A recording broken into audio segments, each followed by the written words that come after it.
téléspectateur u DTV ñi ngi sant borom bi subhanahu wa taala julli ci sang bi sayyidina Muhammad sallallahu alayhi wa sallam al wasaya delsiwaat di ci ànd ak yéen yéen a ko doon laaj egsi na ak ndaanaan ñi nga xam ni ñoo koy ànd moom ci boppam mu war a dundee am maanaam doolem matewul mais koor bu ñëwee rek mu commencé kërti pour def tout pour joxe loo xamante ne après daanaka da ciy dégg jërëjëf boo xamante ne day neex xolam wala ñu ko ciy waxal lu baax mais man pour man affaire bi du loolu parce que boo jugee ba naan yow yaa ngi def benn acte de solidarité da nga war a def ngir yàlla.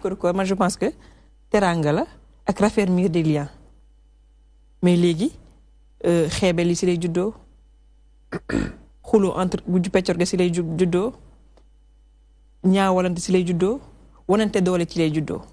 léegi nag suukaru koor mooy nit ki weeru koor bi yi nga xamante ni dina ko soxla pour mën koo dimbale ko ci kooram jox ko c'est-à-dire bur ko jox loo xamante ni soxlawu ko ci weeru koor man weeru koor lu may doy or pour man suukaru koor du problème bi mooy suukaru koor que suukaru koor mais dafa jot yarkat yi fi ñu toll ni comme ni ko Badiane Louis waxee nga xam ne dem na ba commencé ëppi loxo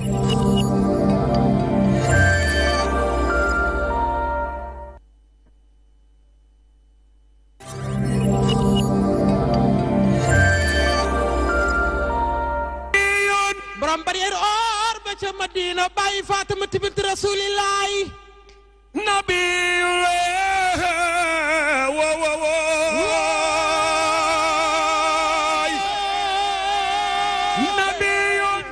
ñuy santaat yàlla bu baax di wax alhamdulilahi lazi alaman ixsaana maalam yaxlam gannaaw ba ñu santee yàlla ñu ngi julli ci sangu-sang yi Seydina Muhammad alayhi salaatu wasalaam Abdallah ma ca gëléem nga borom barrière or bi di ñaan yàlla nañu ko yàlla bëggloo waaw émission bi moom namoon nañ ko lool ndax xam nga émission bi solo gi mu am dafa jéggi dayoo ndax rendez-vous dina bien defe naa ne adduna bi yëpp moom la ñuy seetaan yonente bi rek moo jara sax moom kese dara amul moom kese di nuyu tamit surtout ñu nekk ci diaspora bi dañ koy seetaan rafetlu émission bi ñaan yaa mën a maye pour yàlla nangul li ni ñaan yaa nuru yaa munawiru zulaami nawir dariqi bi nuuri saami afin ala xabri bi nuuri rahmati bi fadlika alxaribi ya da nicmati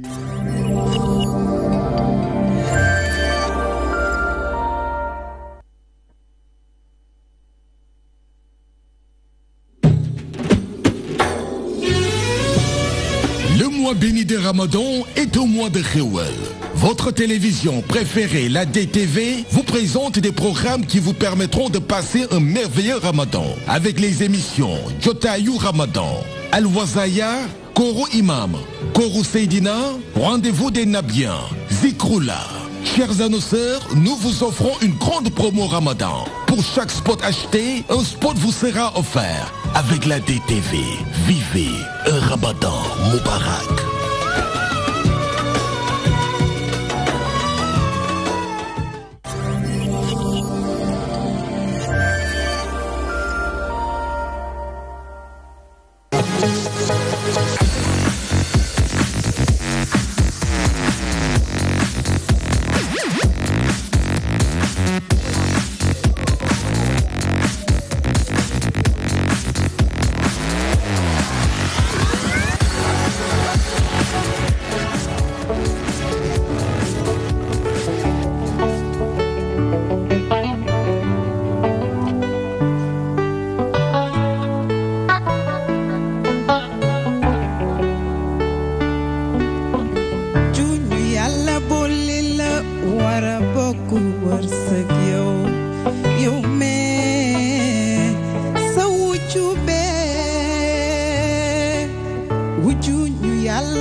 Mama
yow yow mee sa nawle la wujju ñu yàlla boole la wara bokk wërsëg yow yow mee sa nawle la wujji du noono lii du noono jarul di noono mama wujju bi sarak la wujji du noono lii du noono jarul di noono mama wujju bi sarak la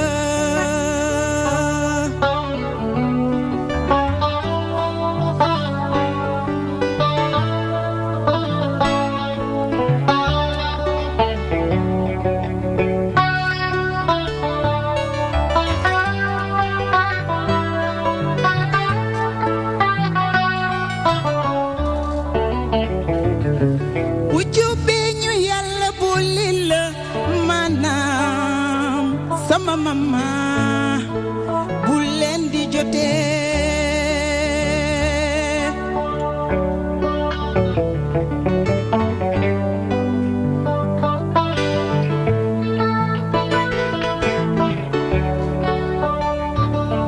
nañu sànnante mbattu yi ci teraanga moo gën waaye ñuy sànnante kuddu ci noir yi du yoonoo jigéen xewle sa doomu baay teew loolu moom neex na ba dee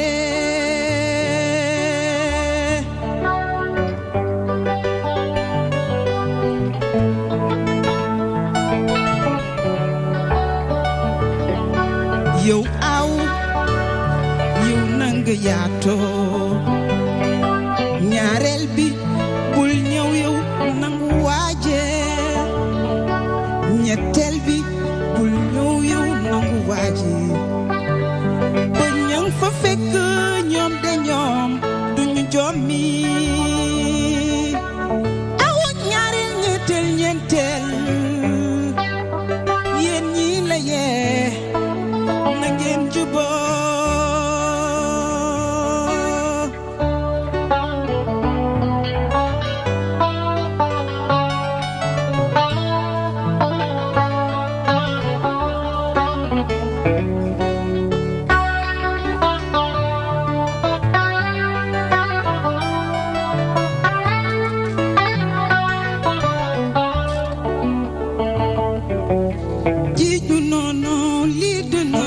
jarul di noono mama wujju bi sa nawle la wujji du noono lii du noono jarul di noono mama wujju bi sa nawle la. Très bien, merci beaucoup Adam Senghor. Elle se nomme bien sûr muy def musique bi nga xamantene moy musique tradi moderne, c'est important muy jeune bo xamantene limi def neex na ndaw ñi, neex na góor ñi, neex na jigéen ñi ba tax na tay ñu invité ko dans Toi-même tu sais ngir waxtané ndax génné na album duppee ko Dëkkandoo Dëkkandoo, un album bien sûr composé de 7 titres. Donc tay mom lañu indil ñu war ci waxtaan mu ci waxtaan wax ay wax yu am solo lu ci melni Dëkkandoo, Africa, Jambar, Wujje, Adam Cumbe ak Sida waaye way na tamit doom baay loolu yëpp mu nekk ay thème d'actualité yu ñuy fekk fii ci mim réew ba tax na morceau bi mu daane léegi nii mooy wujjee la doon wax xam naa du ñàkk moom mu am ci expérience boo xamante ne war na mën a partager ak ñun parce que tout simplement xam nga ñoom lu ñu woy lu ne rek am na lu tax donc dinañ ci dellusiwaat léegi nii incha allah ngir waxtaan ak moom di leen fàttali mbokk yi xarit yeeg am di jàmm yi comme ni ñu koy tàmm di defee les meilleurs moments de votre journée muy Toi-même tu sais le rendez-vous incontournable du lundi au vendredi 17h-19h ñu ci ànd ak yéen sur la magie de toutes les télévisions sénégalaises. Dinañ ànd ak Pape Ousmane Cissé pour nous présenter l'actualité politique et sociale. Ce soir Pape Ousmane Cissé di dalal monsieur Biram Khoudiolo, président du parti Alliance pour la Patrie et l'émergence Dëggu, muy membre mouvance présidentielle di enseignant de formation. Donc ñu am yéene waxtaan ak moom lu jëm ci 6 ans de compagnonnage dans la coalition Benno Bokk Yaakaar, wax ci déception ak satisfecit des alliés donc yooyu yëpp am nañu yéene waxtaan ci ak moom waaye ñu ànd ak Mohamed Thiam pour nous donner toute l'actualité de l'internet appelé Actubuzz ndax xam ngeen ne lépp lu ci gën a fës rek dinañu ànd ak Mohamed Thiam ngir mu indil ñu xibaar yooyu dinañu ànd ak aussi ki nga xamante ne mardi bu jot mu yóbbu ñu ci univers de la femme et de la famille muy Fatima Aïcha Bokoum dans sa chronique bébé et maman comme ni mu koy tàmm di defee war a waxtaan ak ñun lu jëm ci doom ak yaay waaye ci bés bi tey moo am gan muy oustaz Daouda Mbaye oustaz Daouda Mbaye nag li ñu war a waxtaan ak moom jëm ci comment initier son enfant à la religion donc mu nekk lu am solo ndax dinañu ci indil ay ponk yu dëggu parce que comme li ñuy tàmm wax rek ñu fexe ba jiitu ci ñoom moo gën leneen di jiitu ci ñoom bu leneen jiitoo ci ñoom rek ay musiba lay indi kon nag nañuy fexe ba jiitu ci ñoom nag moo xam alxuraanul karim la wala boog mu nekk catéchisme lu mu ci munti doon dinañ ko waxtaanee ngir suñu njaboot dinañ ànd ak aussi yeneen i jeunes lu ci mel ni Serigne Saliou Ka muy jeune artiste di peintre mu indi tamit toucham ci li nga xamante ne moom la ñuy wax ci art africain bien sûr ndax boobu ba tey mu ngi foowee yëf yi moo xam ci wàllum bouteille moo xam ci wàllum suuf ba ci wàllum pinceau bi taxaw nii di dessiner nit loolu moom da koy def donc tey moom moo waral ñu invité ko ci plateau bi ngir mu wax ak ñun partager ak ñun talent bi mu am et puis wax ñu tamit yenn jafe-jafe la ci rencontré lan la bëgg ñu taxawu ko bu baax a baax ngir mu mën a dem ca kaw ca kanam ci lu baax dinañu ànd ak aussi ku ci mel ni kilifa gi nga xamante ne moom li ko tax a jóg moom mooy li jëm ci don de ndogu nag dina am ren ci mim réew mu nar a am dimanche 3 juin 2018 foofu ca Parcelles Assainies wetu sapeur pompier ñu ko initié nag muy waa Silvissé Attitude Label ñoom ñi nga xamante ne leen tax a jóg mooy contribuer bien sûr ci wàllum social ci développement wu réew mi parce que jàpp nañ ne da ngay bokk ci réew waaye fexe ba bokk ci way wi nag mooy def ay jéego yu am solo teg ay yëf yu am solo def comme Pape Ousmane Cissé mbaa nga def comme Fatima Aïcha Bokoum comme ni ñu koy defee ci société dafay am solo nga woy léegi nii wujjee nag boo ko waxee xel yi dem na ci aaw ak ñaareel defe naa ne yow di Pape Ousmane waaw moom ci moom la jekkee sax xam naa dinañu partager ki lu xew da ngay wujjee wala déedéet sax wujjeewu ma dama ko def rek woy ko comme non thème rek parce que pour man woykat da nga war di gëstu loo xamante ne day jariñ nit ñi daal waaw mais war na am ci loo sukkandiku xanaa seen koñ bi da nga gis ay wujje yuy bëkkante yu xiiroo ak ŋaayoo bi bëri trop si këru wujje yi trop dafa bëri comme da ngay dégg di am na ñaar rek mu ne damay ñëw pour xam nga pour toog pour nangam ah bon waaw pour mel ni affaire bi guerre la daal te pourtant du guerre d'accord Pape Ousmane tu en penses quoi oui lu am la li muy wax nii kon ñaareel bu ñëwee danaan damay pousse aaw bon ça dépend rek ci mentalité yi ak ci yar yi d'accord am ñoo xamante ne am nañ yar boo xamante ne duñ jàpp loolu te duñ dund loolu d'accord par contre am na ñeneen ñoo xamante ne xëy na gis-gis bi mu wax nii lañ ci am te loolu moo bëri ci société bi pour man loolu bon ñun góor ñi dañuy am jafe-jafe pour commenter ko parce que ñoom jigéen ñoo gën a xam boo waxee ñu ne la nekkoo suñu xol yi commenter ko mais boo xoolee ci diggante toppatoo yi taaj yi jàggari di nga xam ne kii mu ngi ci dafa ñëw pour defante waaw parce que ci ni muy defee la Fatima li may wax noonu lu ko xam de parce que am na ñaareel yoo xamante ne déjà bu ñu ñëwee dañuy indi benn esprit am na déjà ki fi ne léegi man su ma ñëwee damay indi lu bees tàq jéem ko jommal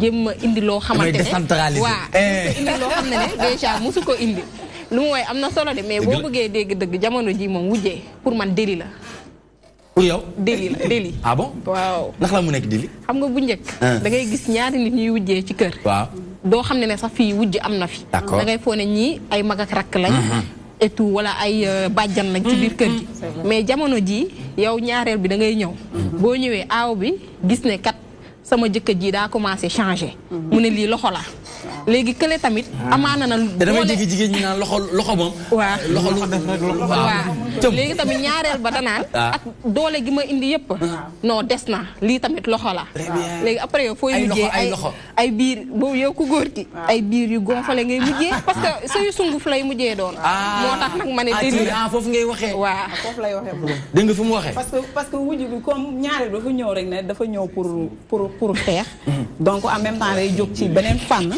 léegi même aaw bi bu toogoon sax day jéem a jug moom tamit am nu mu def léegi ñoom dañ lay sunguf di la kii ngay naan di. mooy loolu te pourtant ñaareel bi bu gàttul xel bu bàyyee xel dëgg dina xam ne aaw bi moo liggéey loolu yëpp ba moo cee mën a xaj. yooyu dafay am solo dafa mel ni monsieur Lo moom xanaa da nga am ñaar. waaw maa ngi ñaar na. cëm. daay wallaay naka jekk mooy xool bopp bi di yëngu nii ma ne xaaral ma wax ak moom balaa bopp bi di daanu parce que ni nga doon yëngalee sa bopp bi moom. même si way bi sax mu ngi yëngu. voilà ñu ngi yëngal très bien xaaral ñu partager ak moom expérience. c'est extrêmement important. oui gis nga Pape Ousmane wax na ko ci commencement bi wujj doomi ndey la. et puis dafa bokk suñu tradition du tey la ñu mos a wujjee. waaye olof dafay wax ne kuy sëlëm sa wujj du mos a set. kuy sëlëm sa wujj du mos a set. man yor naa ñaar je parle en expérience. bien sûr. ça dépend aussi ci ku góor ki nan lay yore këram. ça dépend ci nan lay waxe dëgg toujours c'est-à-dire tegu ci dëgg di wax dëgg di ko def man sama ñaari soxna yëpp ñu ngi may dégg di ma seetaan. ñu ngi ci biir kër gi. benn kër. mais disposition yi nu mu demee ki dafa nekk ci kaw ki nekk ci suuf wala ñu jàkkaarloo nekk wala benn kër ñoo jàkkaarloo néeg. dégg ma ñoo jàkkaarloo nekk. ci benn kër la ñu nekk. kon da ngay génn rek traversé. da ngay génn rek traversé comme vous le dites mais li ci am importance mooy entente bi nga xam ni moom laa bëgg. ku ci nekk da nga bëggoon dëkk sa kër mën leen déedéet sama ay njaboot du ñu séparé wu. ndeysaan yéen ñaar da ngeen di toog nekk ci kër gi mën a ànd wërsëg bi mën a yokku. ba pare xale yi am éducation bu ko defee ñi nga xam ni dañuy jóge ci biti parfois. parce que lu am importance la ñoom ñoo leen di boole yenn saa yi. waaye dama leen tàggat. ça dépend nag ci ñekk ngay takk ak fa nga koy takke ak yar ba mu am. avant nga koy takk. nga génn ak moom xam kii lan la capable. mu am mbëggeel bu nekk ci biir ñoom ñaar dañu bëggante. lu ñu war a togg wala lu ñu war a def man même bu ma ci d'accordul ñoom loolu la ñuy def dama leen di wax ni sax bu ngeen moytuwul dinaa wuti ñetteel ndax yéen da ngeen may complot ci biir loolu lu tax. yow ne boo wutee ñetteel ba ñetteel bi ñëw. yow sa complot bi dana gën a métti de. kër gi moo neex non mais kër gi dafa neex fi mu nekk. léegi dama leen di tooñ di leen wax loolu. d'accord dégg naa booy dem ci ñaareel bi danaa la yaa ngi dem kër dof yi. non ñoom amuñu problème boobu. d'accord parce que dama gis ay kilifa yoo xamante ne dégg naa bu d'ailleurs koñ bi sax dañ leen jaaxal même maire bi ma leen doon yebal ñu fay dem daf leen jaaxal. am na ñuy jéem a dugg mais bu ñu ñëwee waxtaan lay doon dafay neex sax. dañ naan diw de wax dama lii diw ak man ñu toog ci biir. loolu c'est la famille. très bien c'est extrêmement important. d'accord très bien c'est extrêmement important mais danañ ci ànd ak oustaz Daouda Mbaye oustaz Daouda Mbaye nag ginnaaw mu ngi fi nga xamante ne diine la fiy teewal donc di nga ñu indil ay leeral parce que dañuy gis ne wujju fii ci biir Sénégal dañuy wax ne góor ñi dañ ci jouer rôle bu essentiel. rôle bu am solo boo xamante ne amaanaka diine dina am lu mu ci wax wala lu mu ci jàngale lu mu doon. waaw xam nga question bi c'est une question socio-religieuse parce que dafa laal diine laal pinc parce que laal diine ji moom mooy ni benn ordre la boo xam ne suñu borom da ko joxe mais daf ko utal aussi ay mesures d'accompagnement. d'accord waaye aussi daf ko canaliser. parce que wax na ne ñu takk leen ñaar ñett ba ñeent.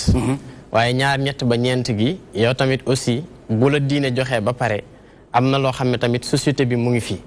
société bi dafa am ay réalités. takk benn ba ñeent am na ay conditions. am na ay conditions. très bien mais ñëwul ci yooyu noonu. xam nga conditions yi aussi. moom mooy ni man je me dis toujours que ni am na ñoo xam ne des fois dañuy salir la réputation de la religion. parce que moom mooy ni des fois dañuy takk mu leeral ni yow première bi nga am mënoo ko satisfaire. sur tous les plans. ba noppi nga bëgg ci dolli leneen. après dafay dem ba dafay jur. tous les plans moom métti na si. non si parce que daf ci bari. mën na ko satisfaire sur tous les plans. waaw ba pare lonku deuxième kooku fu mu jëm. waaw léegi xam nga kooku bu defee loolu ba pare. problème bi moom mooy conséquences yi. après dafay dem ba dafay répercuter ci njaboot gi. d'accord parce que dafay jur ay rëq-rëq ci biir. te man li ma ko gisee wujju lan la mooy c'est une concurrence positive. concurrence rawante bu dagan. mais c'est pas une concurrence négative. D'accord man de d'accord naa waaye dafa mel ni Fatima moom d'accordul ci concurrence positive bi. si ñi nga xamante ne yar nañ leen nu ñu leen war a yaree. si ñi nga xamante ne vraiment gëm nañ yàlla te am nañ diine mais jamono ji gis nga defante boobu noonu defante bi ñuy wax noonu moom la ñuy def de. d'accord te ku ci lap nag moom am na loo ci bëgg wax nga ne gi nga dafa am loo ci xam dolli ñu. waaw gi nga Nicolas yàlla xëy na mu màggee ci kër gu mel noonu wala moo fa doon fréquenté yàlla non moi je viens d'une grande famille pulaar. waaw d'accord man moom samay maam. voilà ay kilifa lañ dañuy am ay soxna yu bëri dañuy yar njaboot gu bëri.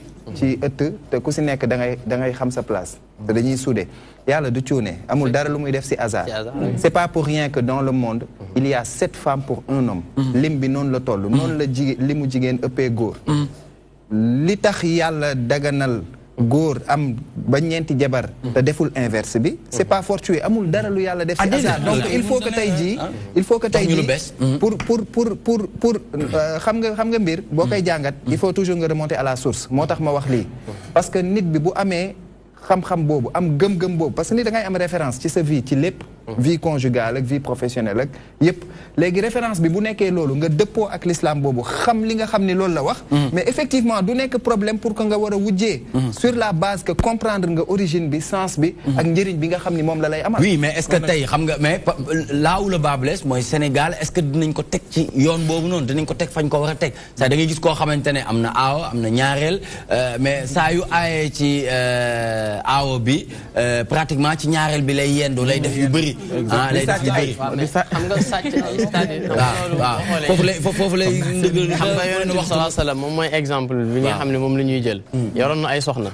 mais amul kenn koo xam te ni tey mën na nekk à l'abri ba fexe ba canaliser jigéen ñëpp tey nga yor ay soxna te du am ay benk ñi yow am nga soxna oustaz non amaguma soxna amaguma soxna waaw mais oustaz bi li muy xaar te muy jantal nii mais benk oustaz bu jantalee nii dégg tubaab xam nga di mën a mais benk ñi wala kii dañu bëri parce que wala rang bi dafa kii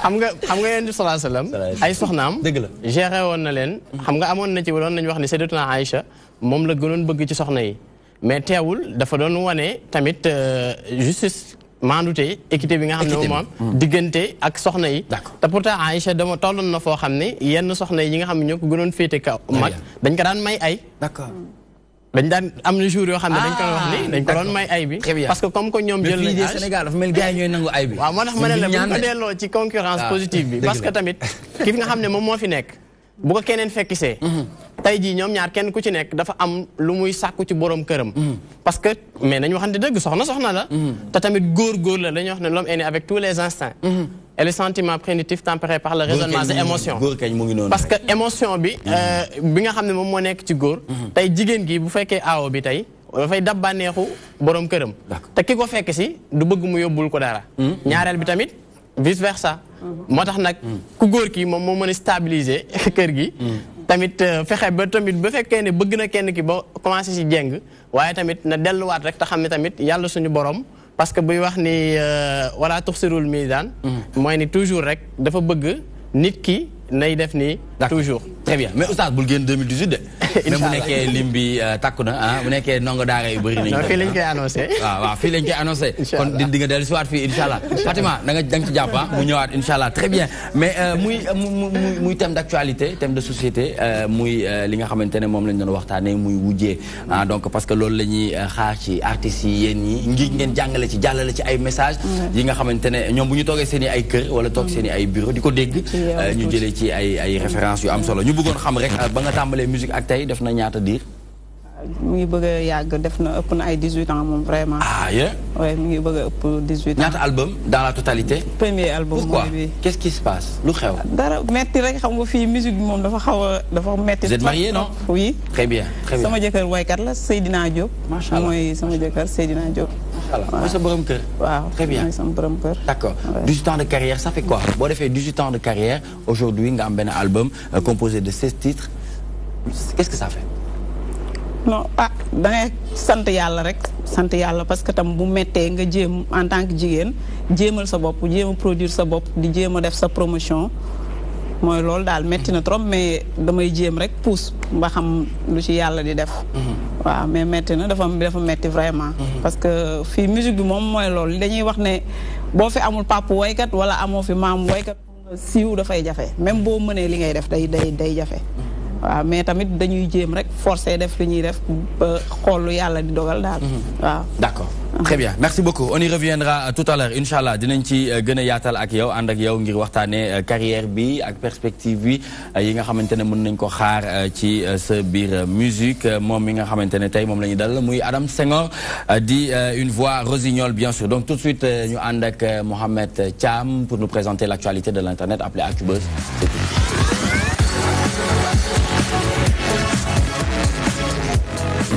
Le président Macky Sall gâte les étudiants, les bourses augmentent, le prix de la restauration diminue d'après Dakar Actu. Voilà, donc ce qu'on pourrait qualifier de fin de l'épisode, li nga xamni mi ngi dox fan yi yépp diggante le président de la République Macky Sall ak les étudiants du Sénégal confondus démb mi ngi leen doon recevoir foofu ci salle de banquet bu palais de la République pour jox leen benn retour par rapport à leur plateforme revendicative. Les étudiants ñëwoon nañ foofu am ay ñaxtu yoo xam ni dénkoon nañ ko président moom mu andi ci ay tontu li nga xam ni moo nekkoon déjà ci wàllum restauration bi nga xam ni moo andi woon coow li ci université Gaston Berger.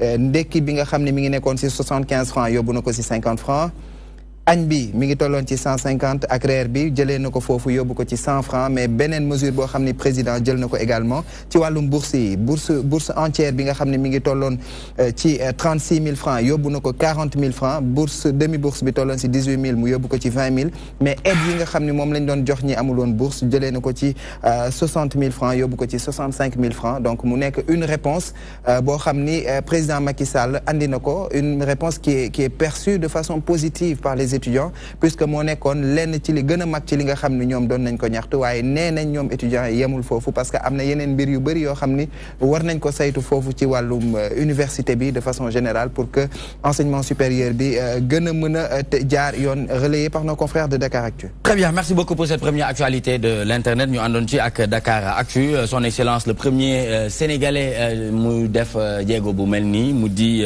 dolli taxawaay ci ñi nga xamante ne ñoom ñooy étudiants yi ndax ginnaaw mu ñu xam ne daanaka cursusam yëpp fii la ko defee ci mim réew ba jàll ci université Cheikh Anta Diop donc tey social bi ñu doon wax ci 2018 mu commencé di gën a def jéego parce que quoi qu'on puisse dire am na lu am solo loo xamante ne mën nañ ko reconnaître li mu def ci ak étudiants yi. Oui, mais c'est dommage que il faut bakkan faatu pour lu mel nii. war a mën a la mort mais am na ba pare Pape Ousmane.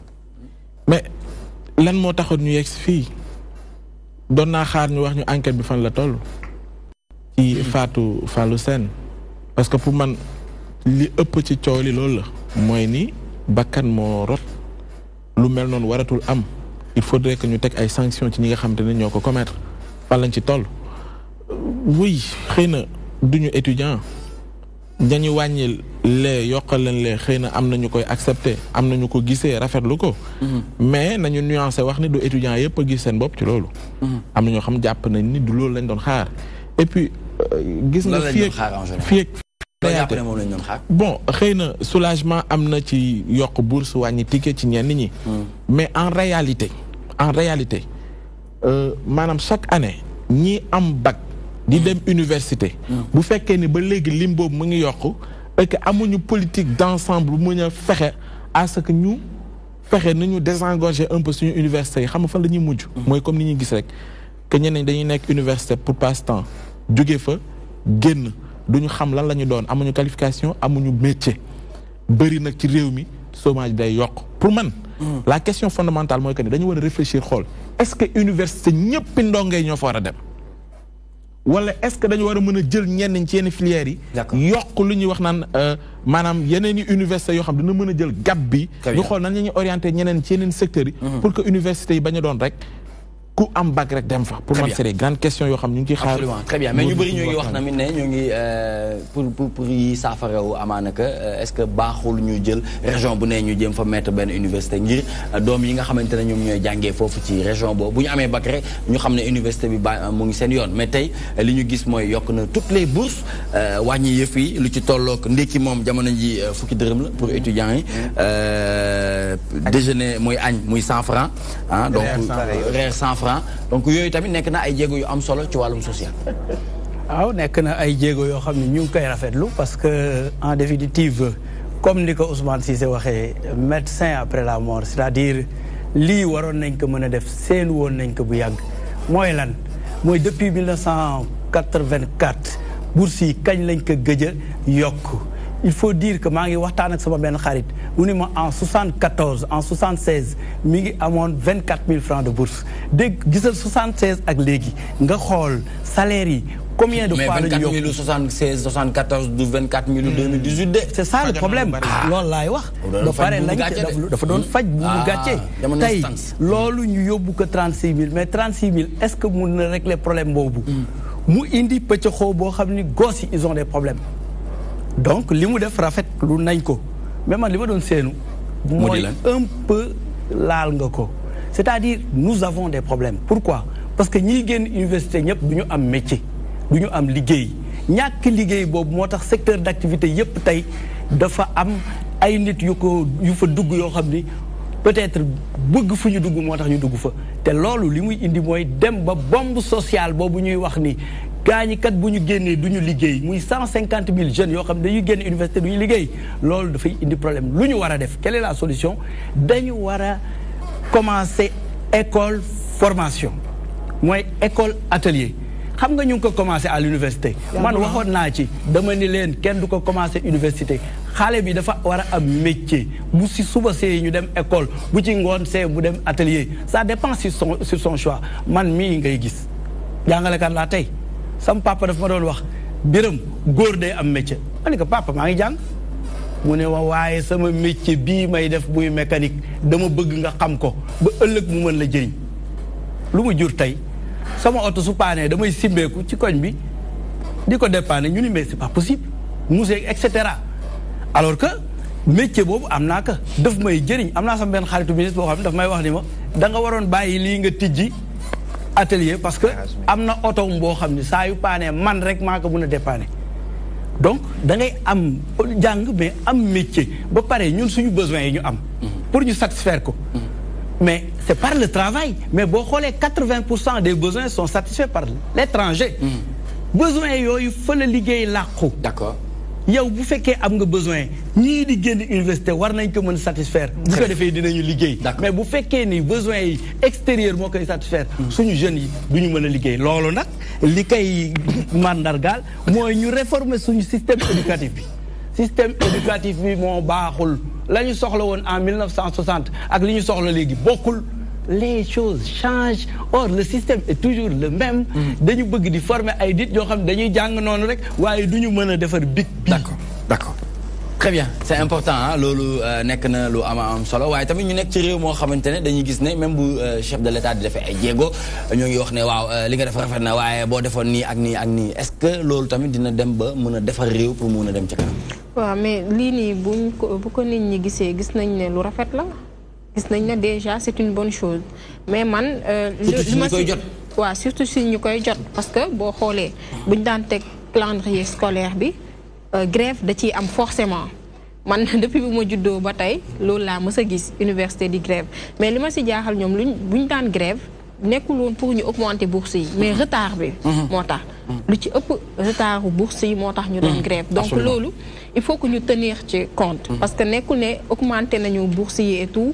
prix seen déjeuner et tout wàññi nañ ko rek que grève mën na bañ a amati parce que lii ku ko dégg da nga naan alhamdulilah grève dootul amati mais li ci bëri lu ñu doon grève mooy retard bourse yi donc loolu nañ ci bàyyi xel bu baax a baax. est-ce que amoo ci njort bu rafet ak waa IGE bi nga xamante ne jotoon nañu wàcca nañ leen ci terrain bi ngir ñu xool ba gis yenn failles yi nga xamante ne jotoon na am ci. sagam ñooñu dugal nañ ci seen loxo bien sûr mën nañ cee am njort bu rafet mais lépp li nga xamante waxante nañ ko rek.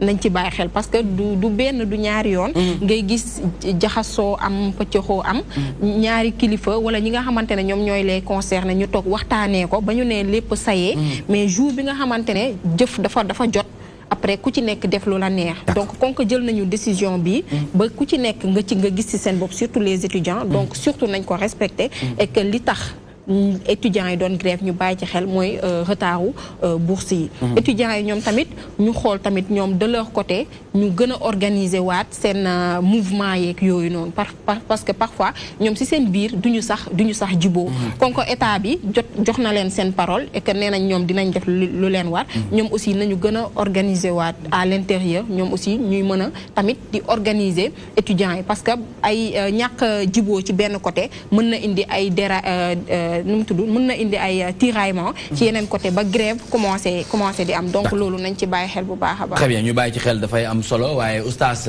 Mbaye noo gisee politique réew mi rawati ci dolli jéego yi nga xamante ne son excellence président de la Macky Sall mu ngi koy def surtout ci ndaw ñi tey gis nañu taxawaay bi nga xamante ne taxaw na ko ci étudiants yi vrai que li Fatima wax dëgg la ne étudiants yi liñ doon kaas doon ñu yokkal leen waaye mu amoon waxtu bu normal boo xamante ne dinañ mën a jot seen i bourse nekk dans le fond donc aujourd'hui ci tënk naka ngay ban appréciation ngay am ci taxawaayu njiitu réew mi ci biir réew mi. waaw man appréciation bi ma ciy am moom mooy ni le fait que bi nga xamee ni ñuy jaale wax dëgg yàlla suñu mbokk moomu Fallou Sène di ko jaale Sénégal yëpp ak famem appréciation bi moom mooy ni damay ñaan suñu gouvernants yi ñi nga xam ne ñoo ñu jiite ñu gën a bàyyiwaat xel li nga xam ne moom mooy njàng bi parce que réew mënta jëm kanam sans que njàng mi dëgër parce que ñun dañuy wax ni suñu waajur yi nga xam ne ñoo amoon certificat d'études les années 60 ñoo mën suñu bac tey kon am na problème c'est un problème de contenu ci contenu lan programme parce que man foofu laay gën a wax mais damay wax ni pourquoi ñun lan moo tax ñuy jàng est-ce que dañuy jàng pour liggéey wala dañuy jàng pour am xam-xam. Très bien mais est-ce que tey nii enseignants yi ñoom nii est-ce que ñoom def nañ ay suggestions ak état pour wane ne ko ne programme bi ñu proposer leneen joxe leneen comme programme parce que dañuy moom léegi nii mu ngi xaxar programme bi nga xamante ne mu ngi ci njàngale bi est-ce que ñoom tey nekk nañu en phase wala boog def nañu proposition tegal dara gouvernement pour wan ko li ma xam de mooy lu ci ëpp ci seeni revendication mu ngi jëm ci indemnité lu ci ëpp donte ñoom dañuy wax ni du loolu rek neewu ci parce que buñ nee jàngale ndàmpaay am na ci seeni conditions waaye lii fexe ba jàng bi jëm ci kanam mu ngi ci waaye li ñuy gën a yéegal ci kaw ñu koy dégg lu ci ëpp mooy waaw li dëkkuwaay ak yooyu alors que c'est des questions yoo xam comme ni nga ko waxee questions yu war a xalaat surtout ndaw yooyu di nga ci tontu mais ñu bàyyi oustaz mu daan xam-xam bu jiitoo après liggéey day ñëw xam-xam laa wax de waxuma xamantu parce que tâtonner quoi waxuma tâtonner xam-xam mu leer na ne yow lii da nga ko xam avec perfection parce que perfection boobu moom mooy tax tey yow foo dugg mu sur le plan communicationnel nga wax ñu xam ni kat kii li muy wax maîtriser na ko maîtriser na sujet bu ñu ko joxee liggéey il est capable de le faire comme ni nga xam ne noonu d'amener des résultats satisfaisants léegi nag beneen bi moom mooy ni tamit système éducatif bi surtout boo xoolee au niveau de l'université ñu ngi wax ci waxu bourse yi yokku nañu bourse yi mais lan la ñuy wax kañ lañ koy fay commencé wul de octobre kañ lañ koy fay waaw octobre waaw ba tey octobre mais beneen bi tamit moom mooy ni ci biir étudiants yi instant bii nii commencé na am ay désaccord ci seen biir désaccord bi moom mooy ni am na ci étudiants yoo xamante ni d'accord wuñ le fait que seen yenn camarades yi dem gis président parce que dañu jàpp ne trahison la. Mais dina am ñu dem am ñu demul de. ba léegi désaccord boobu noonu. léegi ñëpp mënuñu kii loolu mais ñun dañuy saluer loolu. dañ koy saluer. parce que tamit metti na parce que man dama mus romb université benn xale bu jigéen. mu romb benn waay mu ne ko grand dama may benn ticket ma dugg resto. grand bi ne ko désolé benn ticket laa desoon moom laay duggee. kon utilité wu bourse maanaam tey. ki nga xam ne xale bu jigéen boobu doon ñaan ticket boobu moom mooy kan. non xale bu jigéen bi dama ko romb nii rek. dama ko romb mu koy ñaan mais le fait que jigéen bu demee ba taxaw tey di ñaan koo xam ne xamu ko. te pourtant ñoom ñëpp ay étudiantes. non c'est des étudiants. D'accord. Je suis à l'université. D'accord. man maa ngi université. D'accord. réalité xam naa non ku la xool xam ne moom. léegi nag soxna si rek la ñuy xaar. waaw incha allah. parce que man bi mu ko waxee li tax sama yaram daw mooy ni dama jàpp ni imaginel tey xale bu jigéen boobu bu dajeeg benn saay-saay ci tikki kese. mën na ko ci yàq.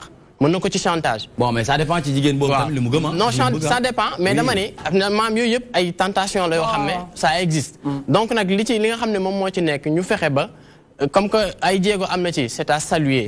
loolu tamit duñ ko nier. ñu waxaat leen tamit nañu gën a respecté waat tamit li nga xam ne moom mooy njàng mi. parce que tamit comme que ñun ñoo war a yor dëkk bi ëllëg. te ñun ñoo war a changer. tamit war nañu mën a amaat benn taxawaay. mais yéen ustaas yi nekk foofu noonu ci université Cheikh Anta Diop ban. non foofu amul ustaas yi. am na ay ustaas kay parce que ustaas gi nii toog am na ay ustaas kay am na ay jàkk am na ay ustaas kay yàgg nañu faa jiite loolu moom wax ma rek. ban taxawaay ngeen di taxawee. waaw ñun cas yu mel nii. par exemple comme man tey au niveau du département arabe. parce que man commission pédagogique bi foofu laa yore ci club bi. d'accord parce que ñun li ñu fay def man bi cas bi amee problème bi ñi may dégg étudiants yi ñi ngi may déglu man maa jël sama responsabilité maa waxoon ak ñoom ma ne leen am na suñu mbokk moo xam ne instant bii nii ñàkk na bakkanam Fallou Sène fekk mu ngi ñu waroon fekk examen. ne leen léegi examen bi dañ koy suspendre. parce que tamit suñu camarade moom moo ne kenn ku ne da nga koy xool ci sa bopp. mais dama ne leen comme que tamit ñun ñëpp ay frères lañ te département arabe tamit dañ leen xàmmee tamit ci benn discipline boo xam ne parce que dañuy wax ni sax les pacifiques parce que ñoom grève duñu leen gis ñuy grève duñu leen gis ñuy toj ak nangam. araam ngeen di wax. waaw non du araam sax parce que ñun ñëpp ñoo bokk benn cause bi ñuy défendre. mais tamit man aussi. mais loolu moo tax doo leen grève. voilà non du question parce que da ngeen jàpp ne grève bi araam. non non non bu baax doo leen ci jàpp. non dañ ciy jàpp parce que ñun bi affaire bi amee ñun demuñu université. très bien parce que tamit dañoo dénoncé loolu te marche pacifique bi mu amee. ñëpp dañoo génn ñëpp dañoo dem. wane seen li nga xam ne moom mooy seen naqar. très bien Adam sa wax ma taxawaayu réew mi noo gisee taxawaayu réew mi ci wàllum politique surtout président Macky Sall mi nga xamante ne c'est le premier Sénégalais. taxawaayam mooy que li nga xam ne da ko diggee woon bañ koy voteel mu jéem ci gëstu bu baax. noo gisee laa yow noo gisee taxawaayam biñ ko votelee ak tey.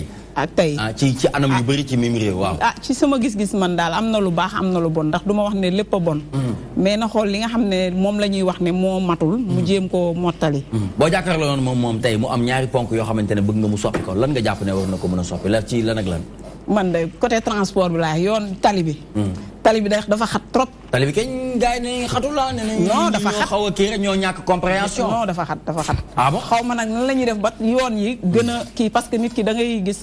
d'accord tali bi waaw dem ak dikk bi. nga ne di ko wax président Macky Sall beneen boobu ponk bi lu mu doon. beneen bi lépp lu mu waxoon rek biñ koy voteel mu jéem ko def. très bien yow boo ñibbee tey Seydina dina la mere lool tey moom defe naa ne tey doo dog. Nicolas jéego am na bourse yi le 29 lañ ko fay tey jéego am na ci parce que tey le 29. macha allah mais aussi tamit ça sonne mal. comment voilà. dans quel sens. parce que li xew nii. le 15 moo ko waraloon. d'accord. bien vrai que ni c'est à saluer jéego am na le 29 ñu fay bourse yi. loolu tamit comme que def na xës nañ ba def ko tey. nañu fexe ba saa bu le 29 jotatee. incha allah nañu fay étudiants jot ko très bien defe naa ne son excellence loolu dégg na ko moom ak ñi nga xamante ne la ci liggéeyal ngir ndaw ñi di mën a jot di teel a mën a jot seen i ay bourse ndax ginnaaw félicité bi ñu lay war a félicité ci yokkum bourse bi nga xamante ne gëjoon na am ci mim réew. bu la neexee nga ne parce que xëy na da nga koo dundul da nga dundul ticket fukki dërëm da nga koo dundatul waaye bu la fekkoon nga koy dund ba tey moom doo ko wax waaye léegi ma bëggoon ñu jeexalee ak moom balaa ngay clore ngir mu wax ñu parce que Papa Ousmane nee na ci seen ay revendication lu ci ëpp indemnité moo ci gën a moo ci ëpp jëmm ci taxawaay parce que bu ñuy seet lii nga xamante ne moom ngeen di bëmb chaque fois dañuy gis ne wàllum koppar gi léegi nii nga waxu programme ne programme bi dafa yàgg 1960 à nos jours est-ce que en contrepartie yéen am na loo leen proposé état pour wax ko ne programme bi baaxul est-ce que waruñoo sukkandiku ci bii programme ngir dimbali ndaw ñi.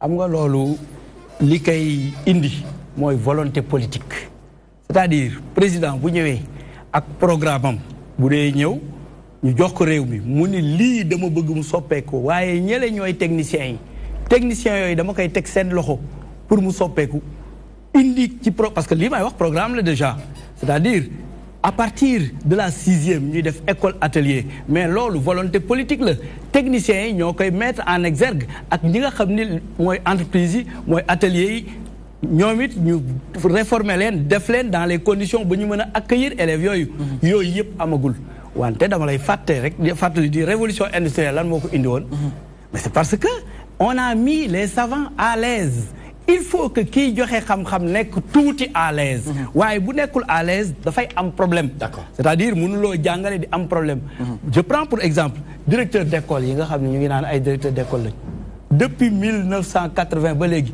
seen indemnité benn bala changé wul virgule nga xool responsabilité directeur d'école xool tey lii gàllu seen kaw mais loolu ñoom revendiqué wuñu comme revendiqué wuñu kenn du ko def enseignement wala kii proposer solution il faut mu nekk à l'aise techniciens yi nañ leen mettre à l'aise d'abord. loolu moo tax ñu revendiqué ñoom ban innovation la ñuy jéem a mettre en place ci njàngale xale yi. innovation c'est-à-dire ñu innover tuuti parce que directeur yi tamit boo demee ci école yi da ngay fekk nañ nekkee yoon directeur lay nekkee. léegi mun loo jóg rek xëy suba. dafa am programme bu ñu lay jox. munoo jóg rek xëy suba woo atelier mécanicien yi ñu ñëw ak yooyu ngay wax yéen bu ngeen jàngee ba pare da ngeen war a dem fee loolu ci gouvernement lay jóge yow dañ lay wax nga réfléchir boo réfléchir soumettre leen ko boo leen ko soumettre ñu def ko ci programme bu ko defee ñu indi ko def ko ci ay texte mu leer nañ ñu commencé ko doxal. D'accord mais volonté boobu moo fi amagul. maa ngi leen ci ñaax di leen woo ci loolu ndax lii ñu nekk loolu rek a mën saafara. mooy chômage bii jóge fi. dinaa ci ñëw parce que entreprise ci boppam moo am problème. D'accord très bien mu oustaz doon wax lu am solo comme ni ma koy jàngatee ci yow muy doo tatone lépp looy def rek da nga koy maîtriser sénégalais yu bëri di la ci féliciter ci Actubuzz bi ni nga koy defee ginnaaw bi ñu féliciter Pape Ousmane xam nga yàgg nañ ko féliciter moom ak bébé et maman waaye xam naa sa jot sa tour moo jot donc sénégalais yi dañ lay féliciter bu baax li ñuy bañ rek mooy absence yi des fois yi ngay def nga ba ko mais ñooy wax lu am solo ci li nga xamante ne moom mooy président Macky Sall taxawaay bi nga xamante ne taxawoo ne ko te it am na benn information de taille buy wax ne excellente nouvelle le Sénégal se dote d'un centre national de lutte contre le cancer d'un coût de plus de 50 milliards de nos francs CFA. na xam nañ ne wàllum cancer sonal na lool réew mi ñenn ñi donc mu nekk feebar boo xamante ne métti na waaye lii moom nekk na loo xamante ne. un grand pas bu nga xam ni le ministre de la santé et de l'action sociale. Abdoulaye Diouf Sarr teg na ko parce que les cancérologues gis nañ jafe-jafe yi nga xam ni at yi yëpp ñi ngi ko doon jànkonteel gis nañ ñi ngi doon joytu gis nañ œuvre sociale yu bëri yi nga xam ni dafa doon dem vers ñoom donc lii je pense que dina nekk benn ouf de soulagement pour ñoom ñëpp donc ñuy encourager seen café actu ministère voilà seen café actu suñu source ñoom suñuy xarit la suñuy partenaire mais clap de fin Nicolas pour épisode bi bourse yu yéex a génn ngente tubaab affrontement am ci diggante ay étudiants ak ay forces de l'ordre benn jeune étudiant ñàkk si bakkanam gis nañ réaction yu bëri yi si am inspection générale des finances dénoncé benn scandale financier ci wàllum ni ñuy gérer bourse yi étudiants yi demandé à rencontrer 10 000 personnes yuy recevoir yuy recevoir de façon indue te li nga xam ni moom mooy ay bourse donc voilà donc mu nekk ay phénomènes yu bëri beaucoup de mots qui ont été cités ci secteur enseignement supérieur bi ci wàllum université bi ba tey ji président Macky Sall mujjee appliquer mesures yi est-ce que ça permettra justement de solutionner définitivement les problèmes de l'université c'est ça la grande question bi nga xam ni mooy ñëw à la fin de cet épisode ndax wàññi njëgu ticket restaurant yokk bourse yokk ci 5 000 francs wala 3 000 francs est-ce que ça suffira pour régler le problème de l'université je pense que là il faudra des actions concrètes pour apporter une réponse satisfaisante à ces questions-là. Très bien merci beaucoup Mohamed Thiam ci actualité bi nga xamante ne fësal nañu ko ñu àndoon ci ak Dakar Actu Macky Sall muy président de la République gâte les étudiants les bourses augmentent le prix de la restauration diminue ñu àndoon ci ak Dakar Actu mais ci balaa ñuy dugg dans le vif du sujet ñu nuyu suñu mbokk yi nga xamante ne àndal nañ ko borom civilisé attitude label mi nga xamante ne dafay organiser dimanche 3 juin 2018 foofu ca Parcelles Assainies wetu camp sapeur bi mu fay waajal ndogu don de ndogu na nga def naka yi tey waaleykum salaam wa rahmatulah naka yi tey yaa ngi am jàmm nooy dundee koor di ko dund niñ ko santaane très bien yow ban bés nga def wóoru koor moom wóoru gàlle quoi nga wóoru gàlle xam nga def affaire nante quoi fàttalikuwuma ko nag eskay waaye xam naa ni moom imaam nga xam naa ni moom ñàkkul mënul ñàkk moom léegi lu tax boo ko faawee Pape Ousmane lii la buñ ko waxul sax duñ ko gëm duñ ko gëm de mu mel ni exception doo fi exceptionné de fàttali ñu waa léegi ban bés nga wóor mu métti trop bëgg nga wóor mu métti waaw waaw wóor mu metti moom chaque jour da ngay wóor muy metti. ah bon. dëgg yàlla moom chaque jour. kon tey yëg nga ko tey yaa ngi koy yëg. baax a baax instant bi nii loo soxla nii instant bi nii. nii. café gu tàng jër. 17h59. est-ce que du dog kii benn yoon. laaj café. waaw da koy nag di ci taam bu tàng. café bu tàng. grand may ñu jàmm. très bien dinañ ci ñëwaat léegi nii dinañ ñëwaat ak yow jàppalal ma joxal ma Serigne Saliou Ka moom tamit na nga def Serigne Saliou. waaw Nicolas maa ngi lay nuyu xam nga si di yëpp di nuyu ñëpp waaw. naka yitte yaa ngi am jàmm. waaw sant yàlla rek. yow nga ne artiste peintre nga. waaw man nag yàlla moo dogal xam nga ba may nekk maanaam booy ba tey maanaam sama lépp ma dama ko jëmaa da koy def ci art. xam nga art moo doon loo xam ne tey mosuma jóg xam nga dem fenn naa dama koy jàngi déedéet lépp dama toogoon kër ga xam nga di ko foowee ba tey. yow donc c'est venu naturellement. oui. ok maanaam art bi maanaam tey dafa. amoo benn waajur benn mbokk bu doon def loolu. nga koy gis ci moom. non amul sama mbokk buy def art wala ñu mosuma yóbbu si kenn non. d'accord dama toog kër ga di foo yàlla daa koy indi si man rek daa ma koy jox. macha allah très bien kon dinañ ci dellu si waat waaw oustaz am na lu mu bëgg a joxal ma ko micro bi. voilà xam naa information bi dafa ñëwul ni mu war a ñëwee ci yow. waaw. naka la war a ñëwee ci man. waaw maanaam tout bon doon ndogu don de ndogu. waaw loolu am na mais c'est pas Cheikh moo ne ma don de ndogu non d'accord nga loolu. waaw d'accord naa loolu. dimanche 3 juin. non jàppaguñu date bi. jàppagoo leen date. waaw mais très bien. li ma gënoon a indi. waaw mooy wax li nga xamante ne moom mooy concept civilisé attitude. d'accord ak li nga xamante ne si ne moom la ñuy dox. très bien kon loolu dinañ ci ñëw léegi incha allah. voilà incha allah waaw loolu moom yàkkamti xeex la yàkkamti xeex moom dafa nàgg rek ak maa mën a xeex. ba fa man mooy xeex damay jaaxaan. Mohamed nekk sama wet Papa Ousmane nekk sama wet. non Mohamed day absenté du nekk sa. bon da ngay absenté. sama waxu absence yi ngay wax noonu de la. moo tax it sa absence yooyu noonu bàyyi naa ko ak sénégalais yi nee nañu nga bàyyi absenté. très bien donc Papa Ousmane ñu waxtaan ak suñu kilifa gi. waaw Biram Khoudia Kumba. waaw Ajaratu Sodo bu su sekk de moo ko waxoon. moo ko waaw. Biram Khoudia Kumba. waaw way na loolu de. loolu muy woy Aïcha Lo. ma bëgg Nicolas ci 15 minutes. waaw. ci 15 minutes ñu tënk ci liñ bëgg a wax waaw. Papa Ousmane day indi yu bees wala. Papa Ousmane de teg ba tey de indi lu bees tax ni lii de mosuma gis. non bientôt 3 ans TMTC. damaa gis ñu dugg 18h rek. waaw yow bàyyi ma waaye yaa ma 15 minutes waaye yow bàyyi ma waaye 6 ans de compagnie. wala 20 minutes wala 25. waaw dama koy def ni mu ñuy def. dama jiitu ci xelam quoi. pour mu yaatalal. ça dépend. waaw ça dépend ci contenu bi. bu nekkee contenu bi neex na. waaw ñu dem kii bu kiiwul rek ñu. su neexul ñu jox Fatima. jeex na waaw parce que moom day neex moom. day neex trop. mais ma bëggoon ñu taxaw ci benn baat balaa ñuy dem dëggu.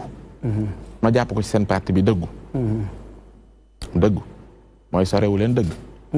jaxasoo ngeen ak dëgg. ñu bëgg koo sàkku ci yow waxtaan bi ba muy jeex. waxtaan bi ba fii ak waxtaan bi jeex. ñu sàkku baatu dëgg boobu des ci lépp lu ñu mën a waxtaane. loolu mooy am ñu teg ko ci dëgg. loolu mooy am. loolu mooy am. compagnonnage la ñuy wax. yéen allié wu président Macky Sall ci coalition Benno Bokk Yaakaar. est-ce que taxawaay bi depuis bi ngeen ko sosee ci 2012 wala li ko jiitu ba yegsi au pouvoir ba fi ñu ci yegsi nii ndax lépp la neex.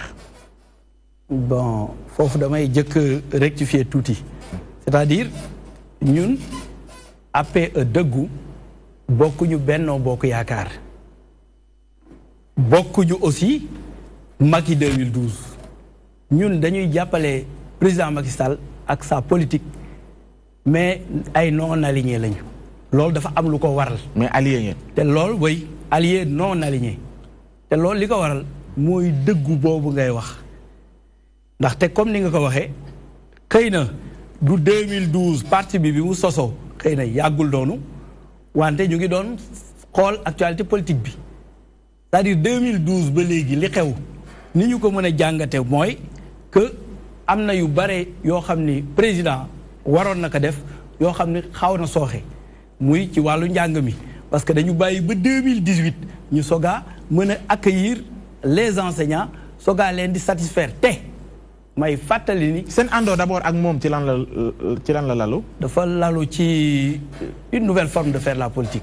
boo xam ni dañ ko bëgg parce que système politique bi la ñu war a changer. yéen ko da ngeen ko fondamentalement ba jubóo ci. da ngeen ci waxtaane ba jubóo ci. ñun ñoo indi lu bees loolu. est-ce que ki ngeen ko indil déglu na leen ba adopté ko. mu adopté ko mu bañ ko adopté ñun noonu la ñuy doxee. ndax Sénégal loolu la laaj. déedéet waajuñ loolu de dama ni. parce que par exemple man su ma jiite woon réew mi. nga bëgg a doon sama allié. dafa am noo koy gisee nooy tëggee sa parti bëgg ñoo ànd ak man. ci ni ma nasee man sama vision muy plan Sénégal émergent. xanaa ngalawaay lu mu gàtt gàtt di nga war a mën a jokkoo ak man pour mën a xam yow mii li nga may indil ci àndoo bi fan la taxaw ci lan la pour ma mën a ànd yow ak ba wala nan laa lay ubbilee samay bunt. daje boobu noonu ak le président Macky Sall est-ce que am na pour ngeen exposer ak seen nouvelle forme de politique bi ngay wax noonu.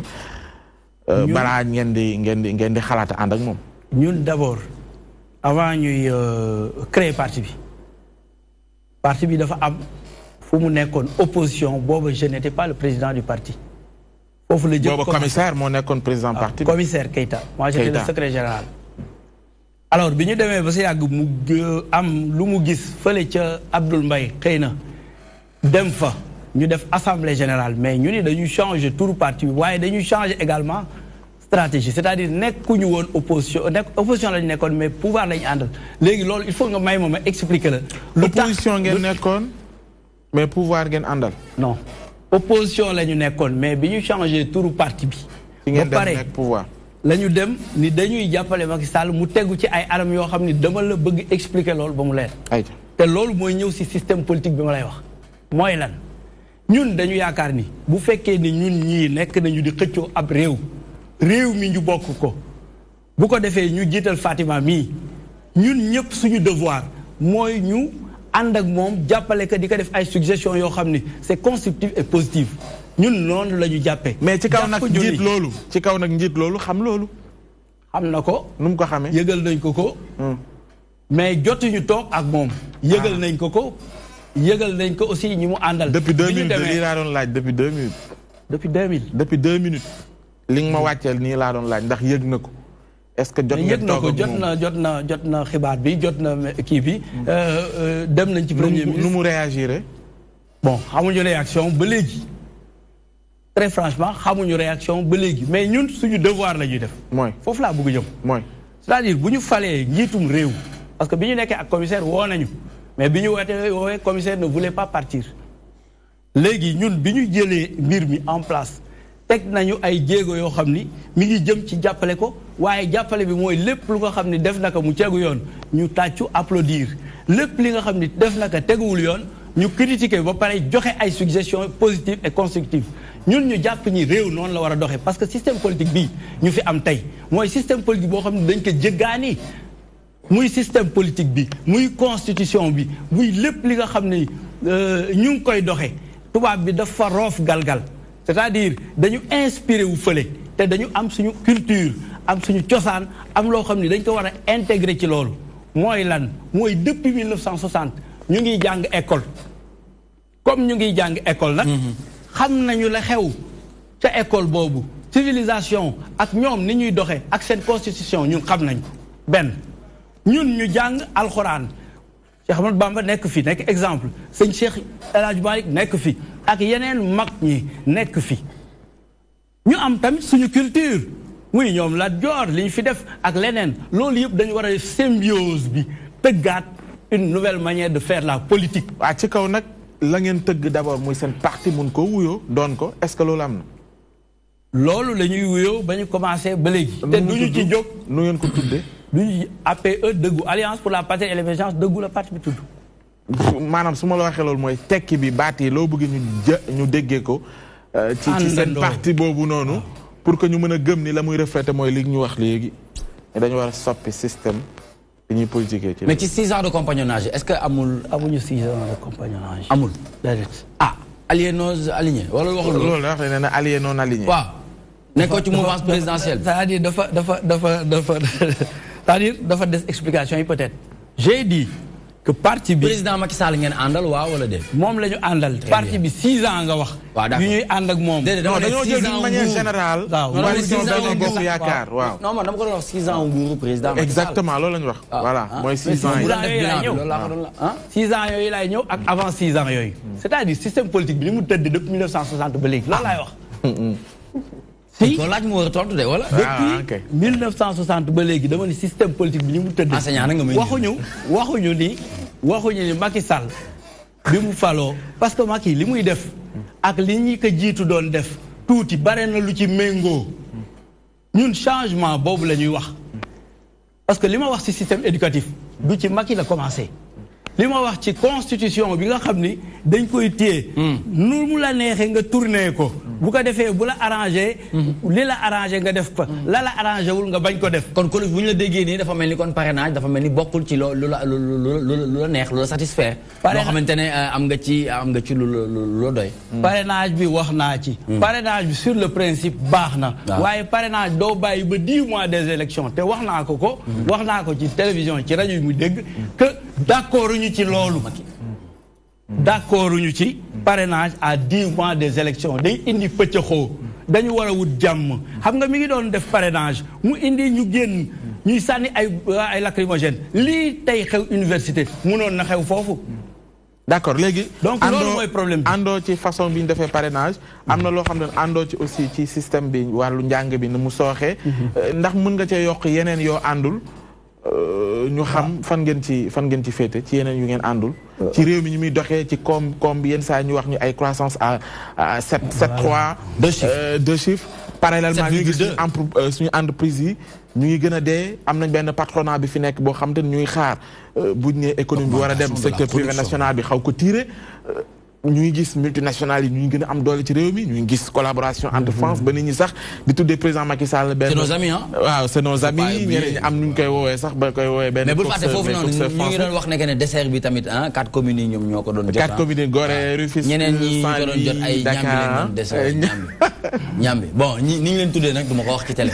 waaw waaye noonu la dañ ne waa 4 communes yi daal ñoo doon am dessert bu baax ñeneen ñi liñ leen doon jox ñambi la ah Mohamed Thiam maa ko fekk foofu da nga laal loo xam ni lu am importance la parce que da ngay wax li nga xam ni mi ngi koy def ànduñu ci dafa am loo xam ni lu doy waar la muy problème entreprise parce que maa ngi ciy wax booba ba léegi te loolu dégguma ku ci wuyu wala ku ci wax te loolu mi ngi ci table président de la République parce que moom moo commandité rapport ANSD boobu muy recensement général des entreprises ba ñu ko indee teg ko ñu gis ni 97% de nos entreprises sont dans l'informel loolu war a am solution ndax paradoxe bi mooy lan 97% des entreprises yooyu nekk dans l'informel boo xoolee fournir lu dul 3% ci chiffre total global des entreprises mais 3% yi nga xam ni ñoom ñoo nekk dans le formel li ñuy indi nañu plus de 84% ci chiffre global des entreprises mooy il faut ñu jël informel boobu yóbbu leen formel muy un chantier boo xam ni bu doy waar la ma nekk di ci wax depuis bi parti bi commencé ba léegi parce que je travaille avec un cabinet d'experts buy liggéey ci loolu d'accord muy loo xam ni dañu war a jëlee entreprise yi nekk informel yóbbu leen formel pour performance mun a am pour lii ngay wax ci xale yi nga xam ne dañuy génn du ñu am liggéey foofu la ñu mën a jël liggéey parce que l'entreprise c'est la cellule de base de la création de richesse et d'emploi ñun ñu nekk ñoo xam ni dañu pauvre très bien pauvre contraire du pauvre mooy lan richesse kan moo koy créer entreprise nga dugg ci bëri entreprise yi levier économique yi tey c'est tenu par l'extérieur waaw parce que suñu entreprise yi informel lañu dañ leen war a dimbali ñu dem formel nan ngay amee lu informel ba pare taxaw nag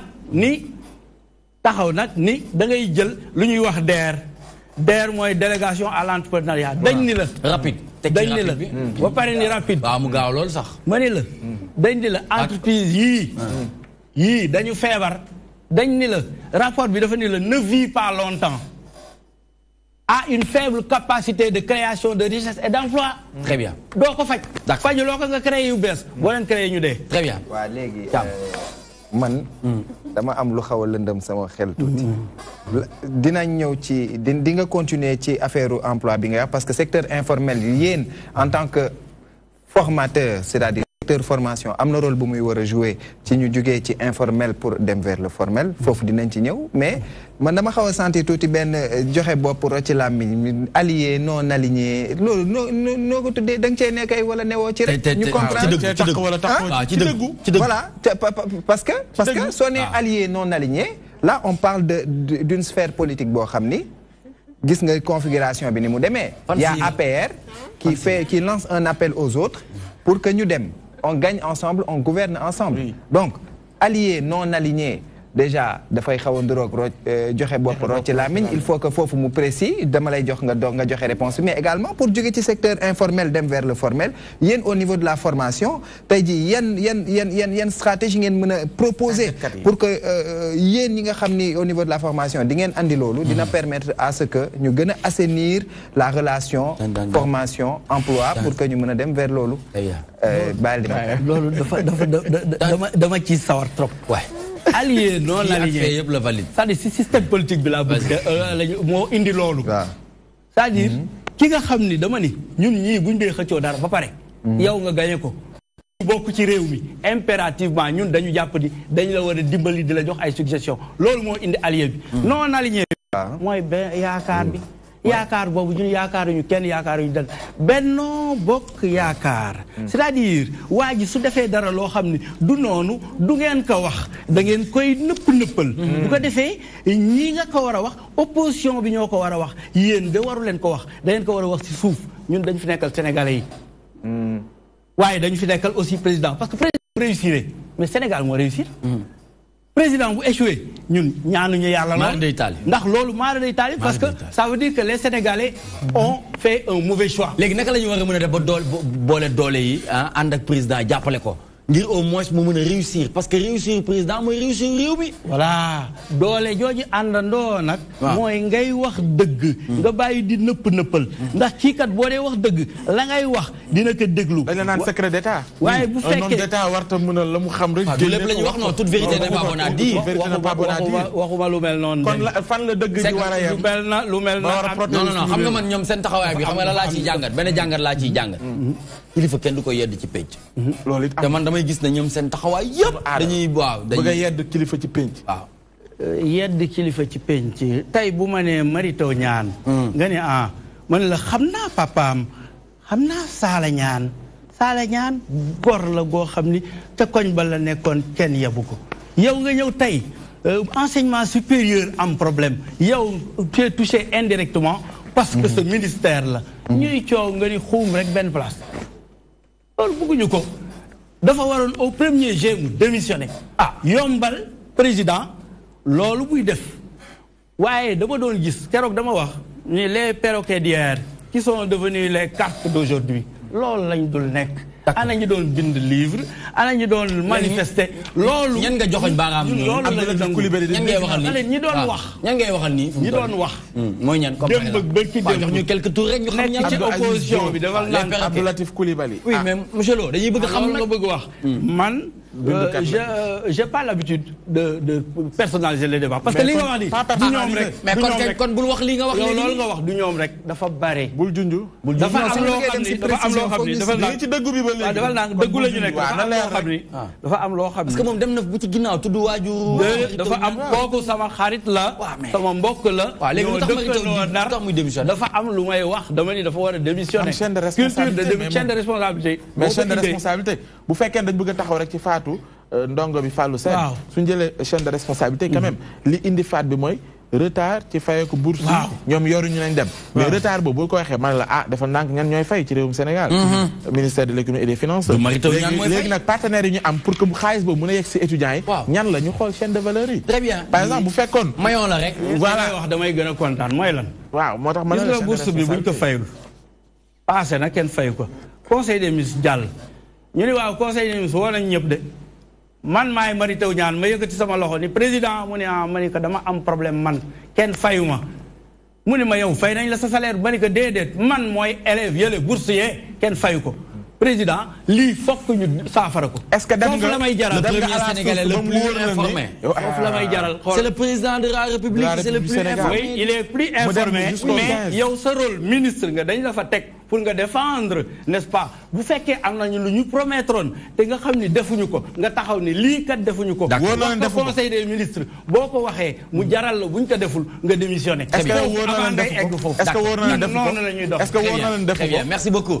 merci ba mu ko defee ñu bañ ko def. oui munoon na signalé wu. loolu mooy indi ñu ni kii kat nit dëgg la. loolu de mooy yenn kon yedd kii ci penc ma loolu.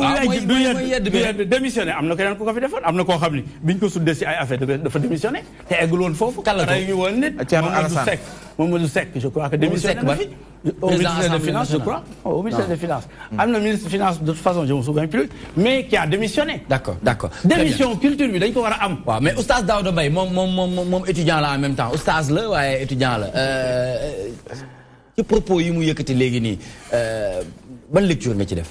damay commencer damay doon sa appréciation. bokk mu wax léegi ci dëggu. parce que dëggu bu fekkee ni appliqué nañ ko. kenn kese moo ëpp maqaama pour dëggu mu yonent. parce que yàlla dafa ne bu yonent yu jàllee. martaba bi ci topp mooy martaba dëggu. ulaa'ika llaziina an'ama Allaahu alayhim mina nabiyyiina wa siddiqiina. kon siddiqi mooy martaba boo xam ne c'est la sincérité. d'accord man leen laa leen di conseiller. ñiy def politique. damay faral di wax ni valorisons l'éthique avant la politique pour la république. macha allah. éthique fu mu nekkul bu duggee politique yàq ko. musiba lay doon. te bu boobaa dafay dem ba république bi dara dootu ci jag. gasax. te man li wax ne aligné non aligné. man li ma koy conseillé. mooy na aligné. na aligné. parce que man soo da ngay aligné wala nga pour ne pas être monsieur Lo nga baal mbay laa sant man maay góor toll nii ñëpp ñu ngi seetaan ndax oustaz ay wax. parce que li ma ko wax ni aligné bi moom mooy ni la franchise. parce que nit ki boo gëmee benn affaire da nga ciy dem ba jeex. d'accord parce que non aligné man ni ma leen gisee ñu baal ma ci kàddu bi ni ma leen gisee maanaam mooy ni biir aligné bi dafa fees te ku amul visibilité amoo doole amoo benn taxawaay bi président du la woo. du la woo de. du la jox sa cër. léegi ñu ne nag nañu isolé wu bu ñu isolé woo taxaw fële. ah léegi nag ñu ne ah kon gars yi kii fële nañ leen xëcc dugal leen ci biir. moo tax nag gis nga mais dañ ci war a dolli loolu noonu. oustaz da nga war a wax loolu xam naa ne oustaz duñu wax ay xeer yooyu. dañuy démarquer rek. aligné dafa fees ñoom ñu def lan. aligné bi man sama jàngat. waaw aligné bi dafa fees. ñu def lan parce que ñu ngi tojante bopp ci seen biir. waaw léegi ñu def lan. léegi nag ñu ne xaaral ma dem isolé wu. isolé wu nu muy def. parce que mi ku isolé wu nu muy def. xeeram lay. monsieur Lo kon man daal côté boobu surtout ci politique dama bëgg nit kuy def dara nga dem ci ak sincérité. sincérité bi moom mooy ni da nga jóg pour jàppale le président de la république demal nga ne ko kat man président jox naa la lépp dama pare pour jàppale la. d'accord mais loolu bu amul rek après kenn du xam ni ñu ko mën a firee maanaam am ta bu ko sa loxo laal lay. très bien merci beaucoup merci oui mais jeex na. waaw boobu dañ ciy dellusiwaat maanaam ndàmpaay yi leen jox par weer ndax ñu ngi koy jot. s'il vous plaît en tant que allié. waaw ah tuuti bàyyi ñu dellusiwaat dañ ciy dellusiwaat Fatima heure am dafa jot xam nga waxtu yi dafa am waxtu yoo xam bu jotee. du gisati day faible. gars yi dañuy yëngu waaw dañuy yëngu parce que dañ naan waxtu bi jot na kon bébé maman ak Fatima c'est tout de suite.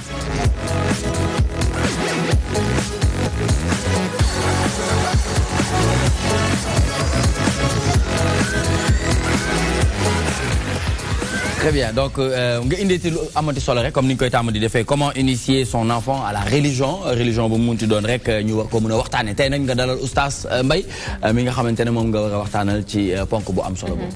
voilà di dalal tey oustaz Daouda Mbaye ci sujet bu am solo bi xam nga li jëm ci mbirum diine da nga gis koo xamante ne màgg na toppatoowul diineem. dem ba am jabar toppatoowul diineem mu dem nag ba am doom ba doom bi daanaka dëgër foofu nag xale bi commencé di poser wu ay questions ci origine wu ñoom religion bi ci julli yi ñuy def wala yenn comportement religieux yu muy gis mu commencé nag di laaj parent bi boobaa moom ci boppam mu am problème pour nag mën koo tontu moo tax c'est important bépp waajur moo xam naka lay initier doomam ci diine nag bu mu mënti doon déjà à partir de quel âge nga war a commencer di waxtaan ak sa doom ci lu jëm ci mbirum diine. waaw soxna Fatima ci sujet bi nga xam ne moom la ñuy aborder mën naa wax ni dafa nekk benn sujet boo xam ne dafa sensible te tamit muy waxtaan ci wàllu éducation religieuse des enfants léegi lan moo ciy taxawaay li nga xam ne moom mooy parents yi mais dañuy wax rek ni yar mooy lu ñuy rajouter lu ñuy yokkal nit ki parce que boo xoolee baatu at tarbiya ci arab mi ngi firi az ziyaada mooy lu ñuy dollil nit ki parce que moom dafa ñëw nekk ku vierge mooy éducation léegi nag dolli bi ñu koy dollil dañ koy dollil ay valeurs valeurs yi ñu koy dollil nag en tant que tey ji xale léegi foog ñu xam ki waral cooli kan la muy xale xale dañuy wax ne baxarun la saaxila lahu géej la goo xam ne amul tefes même ñi nga xam ne moom mooy spécialiste yi nga xam ne ci wàllu pédagogie ndegam ñooñu ñooy am ay difficulté ak xale kon nga xam ne kon yar nekkul loo xam ne lu yomb la léegi xale da nga koy jàppee tey marchandise da nga ne âge bi nga xam ne ci lañ ko war a yaree âge bi dañuy wax ne l'enfant dañ koy préparer 40 ans avant sa naissance 40 ans loolu nu mu demee toj ko très bien 40 ans avant sa naissance d'accord 40 ans bi moom mooy ni comme tey Nicolas bi mooy sànni xeer man mi nga xam ne maa ngi nekk jeune amaguma soxna wala soxna si nga xam ne amagul borom kër mu teel a ñàkk boppam dëgg la defar ay jikkoom xam ni yamul rek ci boppam mais dafa war a am ëllëg ñu ko yàlla di dénk ñoo xam ne moom moo leen war a defar te moom bu defarwul mënul defar xale yi léegi nag bu xale bi nekkee ci biiru yaayam war nañu commencé di wax di ko yar foofu dëgg la parce que foofu noonu moom mooy ni waajur bi ku jigéen ki moment boobu xale bi bu fa tolloo fa la commencé di am li ñuy tuddee benn intuition bu ñuy tàggat ci moom ci biiru yaayam muy ci bi muy nekk ci utérus waajuram muy ruxum boobu ci turu yàlla la jóge muy rahim léegi nag xale bi bu génnee foofu noonu bi muy nekk foofu mook yàlla kese ñoo fa nekk moo tax xam na foofu suñu borom moo tax bi mu génnee yonent bi sallallahu alayhi wasallam jàngal ñu ne kullu mawludin yuladu ala al fitra mu ne xale bu juddu bu ne dafa judduwaale ngëm léegi nag bi mu xasee ba juddu moo tax xale bi bi mu juddoo huwa uwe dafa judd rek ne kenn la muy yàlla parce que mi ngi doon communiquer ak suñu borom ci biiru yaayam kenn fekk ko fa ñoom ñaar kese moo tax ku weddi yàlla da ngaa génn ci sa biiru yaay ku weddi yàlla da ngaa génn ba pare mais ba ngay nekk ci sa biiru yaay yéen ñaar la ngeen doon waxtaanee kenn fekkewu ko moo tax bi mu génnee nag fitra boobu intuition bi nag processus la léegi xale bi marchandise la ku moom marchandise bi suñu borom yow mi parent bi yow la ñuy jox marchandise bi ne la fexeel ba nang ko aar d'accord parce que marchandise bi kenn rek am njëgam muy suñu borom très bien mais léegi nii maam Cheikh mu ngi may dégtal léegi di ma xamal ne yonent bi sallallahu alayhi wa sallam nit mus naa ñëw ci moom fekk doomam fer mu indi ko ne ko damaa bëgg nga def ci moom diine mu ne ko wees na mu ne ko wees na ñu dem ba ci biir mu amaat beneen doom xale bi balaa muy tàmbalee ndàmp mu indiwaat ko ci yonent bi ne ko dama bëgg nga defal ma ci moom diine mu ne ko wees na waa ji delluwaat léegi waa ji amaat beneen doom xam naa day mel nii rek sama waajooju rek amaat beneen doom bii doom ji juddoo nag dafa judd rek ci hôpital bi rek mu gàddu ko rek yóbbu ci yonent bi ne ko ba tey wees na léegi nag waa ji jaaxle parce que xamul mu ko indil yëpp benn mënu ci wax te bu mu ci indil ñu ne ko tàggat ko ci diine wees na waaye bii gën su ma juumulee mooy tànn bi nga ko tànnal yaay donc ci yaay effectivement ci yaay boobu noonu nga lañ koy mën a tàggatee xam nga yaay question la yaay question la kon ñoom Fatima ñii ay question lañ sa doom bu la waxee yaay rek da nga war a tiit parce que daf la poser question ne la yow yaay kan est-ce que yaay léegi nag lu bees yow mi yaay ji yaa koy répondre réponse bi du lu ñuy wax dëgg la c'est des comportements accompagnement bi nga koy accompagner ak valeurs yi nga koy inculquer mooy question bi moo tax bu réponse bi demee tey jii ba ñu xam ne réponse exacte am na moo tax xale bi bu daagoo ci penc mi ñu ne est-ce que doomu diw mais day fekk diw ba mu diwoo moo baax ndax ku ñu diwul doo digg diw waaw bu ñu la diwul doo digg diw parce que bu ñu ne doomu diw ji dafa fekk diw ba mu diwoo diw nañ ko am na diw yu baaxul te am na diw yu baaxul yoo xamante ne day lakk yaram day lakk bu diw bi jaaree yoon ñu ne doomu Fatima ji de diwam da lay tempi tam macha allah am na diw boo xam ne contrefaçon la rek soit day mel ni comme ni ñu diwee Fatima wala ni ñu diwee sama waa ji waaye tam moom dafa war góorgóorlu nag loolu nañ ko wax ci fin émission bi loolu nag dañ koy waaw sàmm mu nekk lu am solo kon téléspectateurs yi nañ ci jàpp ne boo nekkee ndaw si nga war a di commencer di intéressé wu sa diine parce que doo dem fii dañuy gis ñu si bëri duñu faale diine dem ba màgget naan nag dañuy commencer nag dugg si jàkka ji di baleek di yore kurus te daan naa faral di dégg ñu naan xale moom mooy jaamu yàlla waaye du mag parce que boo imaginer fi nga war a yore sa kurus war a zikr xam nga nekk retrait da ngay nelaw fu mu ne bopp ba dem na fekkee xale nag di nga mën a am benn capacité de concentration pour mën a am sax foo sa xel fu mu la yeggale donc loolu ñu bàyyi ci xel bu baax a baax léegi xam nga xale bi dina toll benn moment boo xamante ne dafay nag commencer di la poser ay questions léegi yow naka nga war a aborder question bi ci moment boobu waaw xam nga xale bi dafay jàll ay étapes première phase bi muy phase enfance. dafa am ay questions yoo xam ni série de questions yu mu lay laaj. mais parce que foofu la ñuy tuddee foofu la ñuy waxee xaay. parce que xale mi ngi duggee ci xaayeel. comme tey jii mango. xaay. parce que foofu ñoragul. bu demee ba commencé di ñor am na foo xam ne bu fa tolloo mooy phase ado mi ngi nekk diggante ñor ak ñàkk ñor. parce que moo tax nga gis benn partie bi xaw a verte beneen partie bi xaw a kii mais foofu dañ ne pour ñu utiliser ko foog ñu greffé ko. waaw moo tax olof di wax xaay. xaay léegi nag bu demee ba toll ci ñor mooy phase adulte bi. ñor xomm nag. mooy bu demee tey jii nag ba nekk magum jëm. moo tax foofaa lu mu defati ñu ne moo ko tay. maturité léegi nag bu jógee foofu noonu. yow phase bu njëkk bi xale yi dañuy poser ay questions yu bëree bëri dafa am benn xale weeru gàmmu. ma expliquer leen raconter leen histoire yonent bi sallallahu alayhi wasallam. c'est une burkinabé. léegi bi mu loolu xawee mu wàcc dem wax yaay ji ne ko nañu dem ci fi ñuy jëndee yooyu damay bañ a def publicité. léegi mu ne dañuy jëndi gâteau. mu sonal yaay ji ñu dem jëndi gâteau ñëw. bu ñu jëndee gâteau yaay ji ne ko pour lan la ñuy def mu ne ko aujourd'hui c'est l'anniversaire du prophète. paix salut sur lui. ñu jënd gâteau bi teg mais nag problème bi mooy bi ma yaay ji di woo mu ne ma xale bi def ne ko on attend l'arrivée du prophète pour couper le gâteau. bi ma woowee nag xale laa wax de bi ma woowee di ma ko wax ma ne ko nekk bu ñëwee dama ko wax ndax man ma mën koo gis jox ko loxo nuyu ko. kon pour wax la ni xale yi dañu am benn intuition religieuse boo xam ne mi ngi nekk si ñoom te baatu al iman xam nga tamit xale du nekk xale bu ndaw nga koy wax yenn yi parce que niveau am eggagu fa. niveau de perception am dafa eggagul parce que xale dafa am ay faculté de perception. dafa am buy jiitu. moo tax bi mu juddoo faculté de toucher bi moo tax bi mu juddoo xale pour nga dindi loxo bi dafay jafe. faculté de goûter bi nag ñëw parce que mooy tax mu mën a xam ne moom dafay naam te gis nga ci tudd bi kese dafay accompagner xale bi ci intuition religieuse bi pour ñu mokkal ko. parce que Iblis muy seytaane bi xale bi nekkee ci biiru yaayam amu fa accès. day bàyyi ba mu génn mu doog a wax parce que neewoon na ni dinaa leen encercler.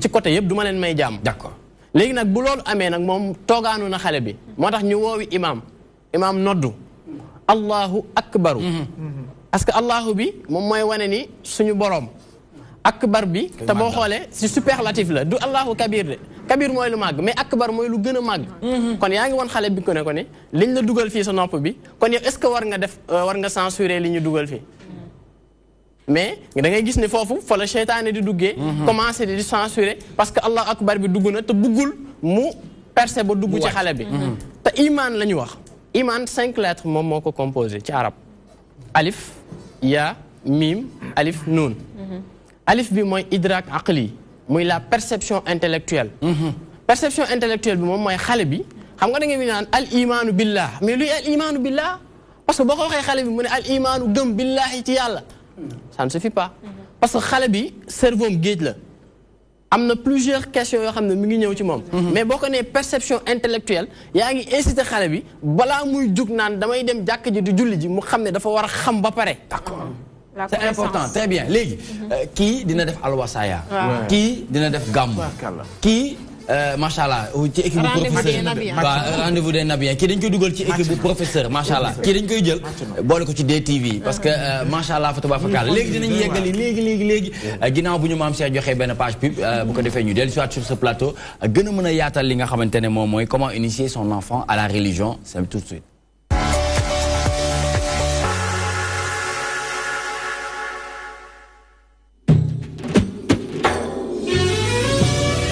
Le mois béni de Ramadan est au mois de Khewel. Votre télévision préférée, la DTV, vous présente des programmes qui vous permettront de passer un merveilleux Ramadan avec les émissions Jotayou Ramadan, Al-Wazaya, Koro Imam, Koro Seydina, Rendez-vous des Nabiens, Zikroula. Chers annonceurs, nous vous offrons une grande promo Ramadan. Pour chaque spot acheté, un spot vous sera offert. Avec la DTV, vivez un Ramadan Moubarak.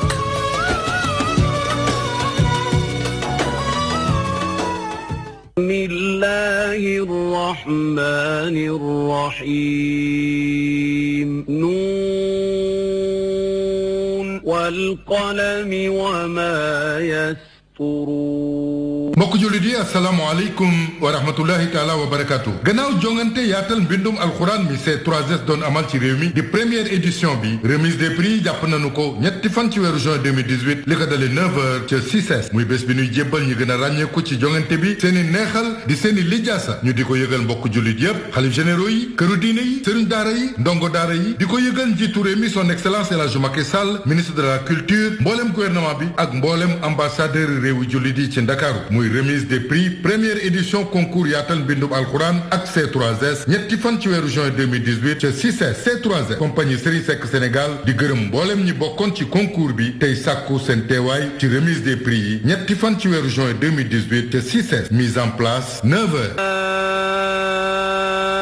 anta bi ni'mati rabbika bi majnun.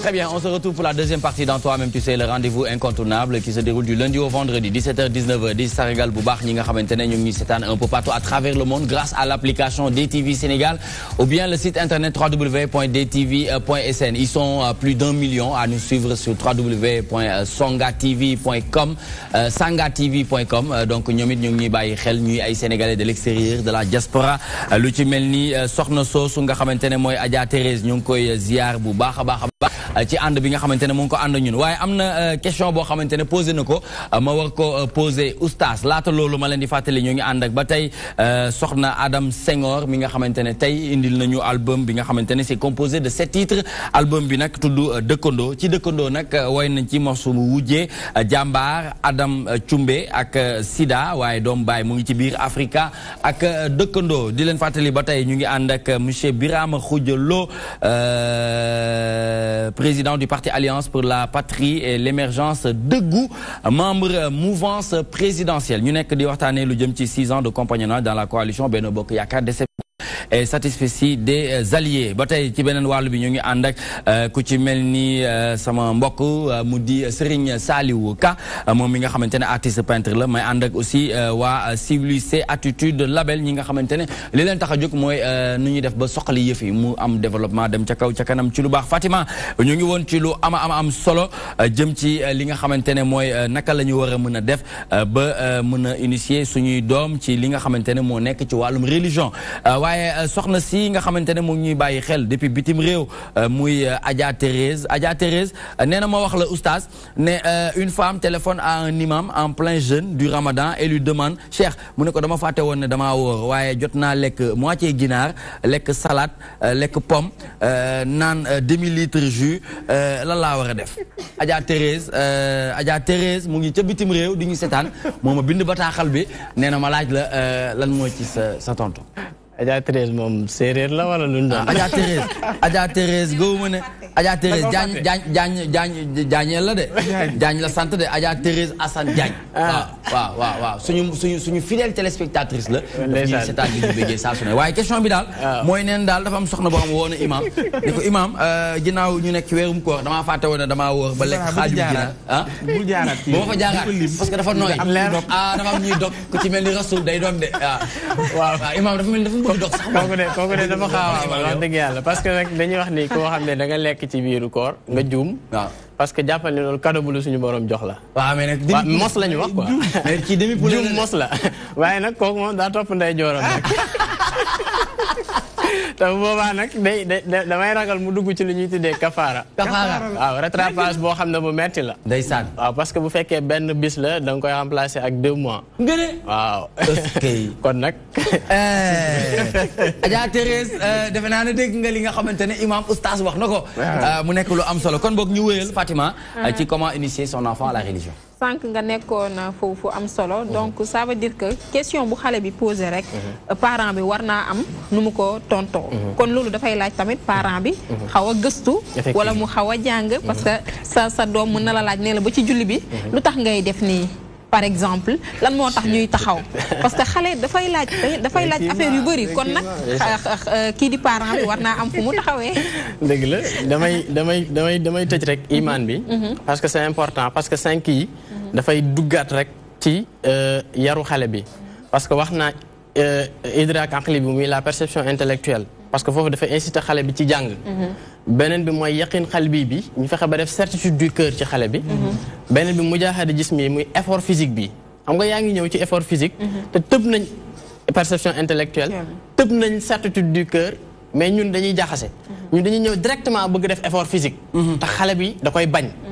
parce que du lu mu miin. mais bu ñu jiitoo yëlee effort physique bi ñëw léegi nag ci lay doog a am lu ñuy tuddee ascension spirituelle. nga xam ne bu boobaa dafay am yëg-yëg mu leer na yow foofu jaratul ngay sonn boo ko digalee mu def boo ko digalu mu def parce que am na ascension spirituelle ba pare. léegi nag après ascension spirituelle bi nuun bi des muy nuurun ala nuur muy la lumière divine. lumière divine boobu nag moom mooy tax xale bi lumière bee koy accompagner ba day rusati fen. lumière bi moo koy accompagner ba day rusati jëfandiku boo xam ne dañ ko ciy xeeb. léegi nag ci question yi nga xam ne tey moom nga wax xale yi kenn ku ci nekk. mais nag xelam ak ni muy xalaatee bokkuñu.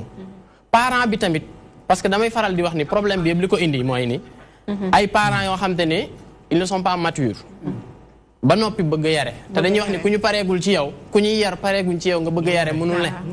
xam nga dañuy gis benn yaay boo xam ne par exemple. waaw am na 17 am na 15 ans. dëgg la.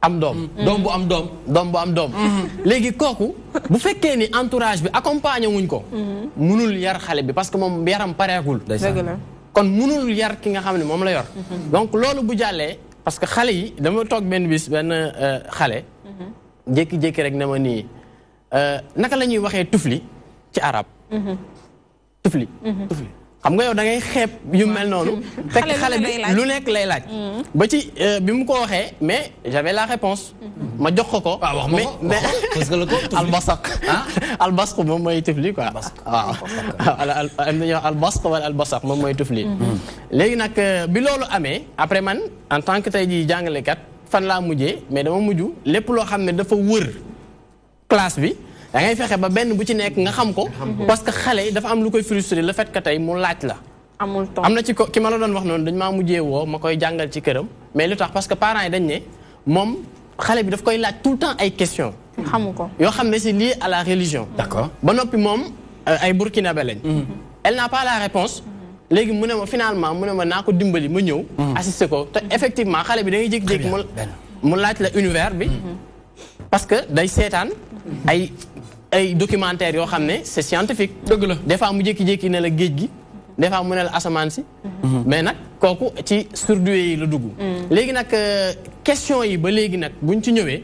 da ngay gis ne question bu ci nekk dafay yóbbuwaat ci beneen question. léegi nag yow bu fekkee ni yow parent bi préparé amoo yenn bagage yi. tamit il faut que ngay consulter. consultation bi moom mooy ni comme tey yow dal na la. xam nga am na phase boo xam ne bu ñu fa yeggee mooy phase bi gën a complexe. te moo gën a jur problème muy phase complexe d'Oedipe. complexe d'Oedipe bi bu fa xale bi tolloo. mu ngi dugg ci ado. te foofu moo gën a complexe. te xale bi ci zone de turbulence la nekk. déjà moom mi ngi lay wan ne la en tant que góor dafa nopp yaay ji. bu fekkee ni jigéen ki mi ngi lay wan ne la en tant que jigéen dafa nopp. papaam ñuy siisante léegi nag loolu bu amee yow. fusion boobu nga xam ne moo am kii jóge na dem ci papam papa ji moo ko war a encadrer. xamal ko caay-caayu góor.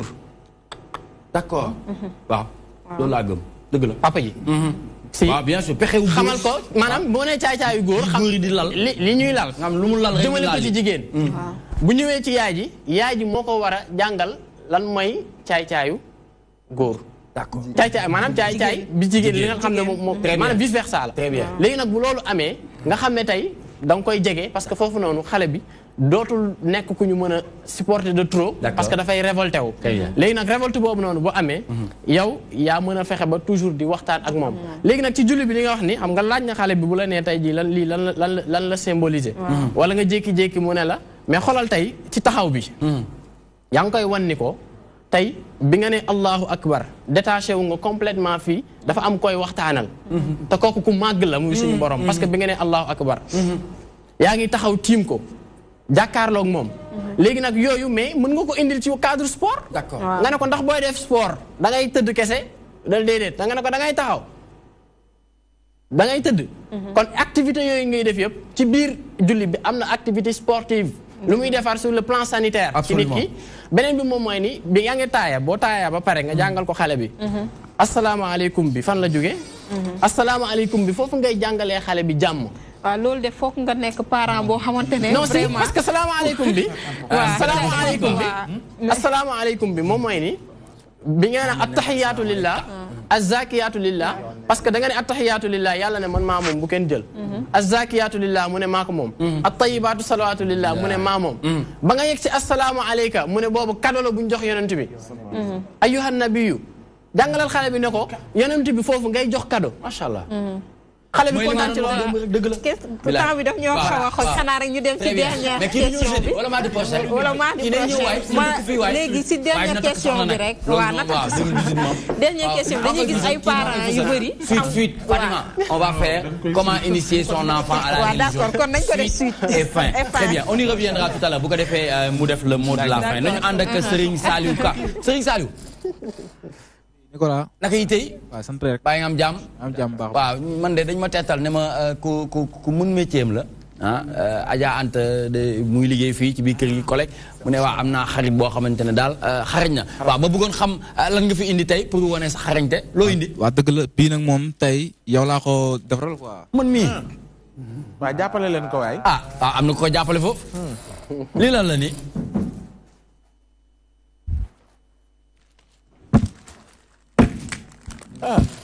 Magie Télé ñu ngi zoom de lii la la. DTV. ci kaw noonu ma bind ci Nicolas si suuf maa ci def DTV noonu ci kaw noonu. DTV bi. waaw DTV ak Nicolas bi. ah bon ak conducteur bi. ak conducteur ba. nii ci biir tey sa conducteur. ah bon indi. je vois. Machallah. c'est magnifique c'est magnifique. Ibrahima xoolal lii. Ibrahima lii rafet na de Ibrahima bàyyi li nga def. magnifique. DTV Nicolas. oh là là xoolal ñoom ñaar ñëpp ñu ngi ma koy jox tey magie de la télé.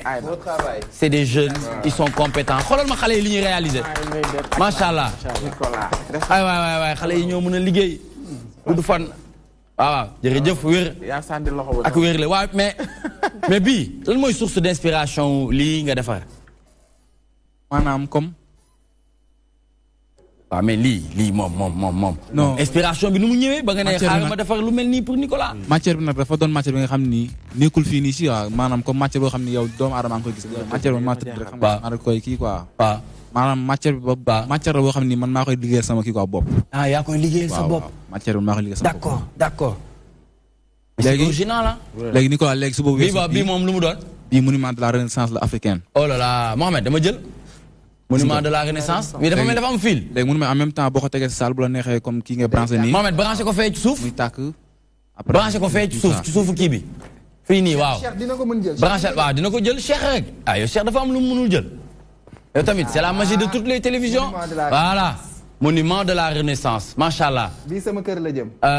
waaw kii bureau Jupiter la jëm mbaa di PDG Sidi Diagne. Jupiter taabalam daa fees. moom Sidi te débranché lii nga ñëw gis nga lu ma koy tere rek lay def.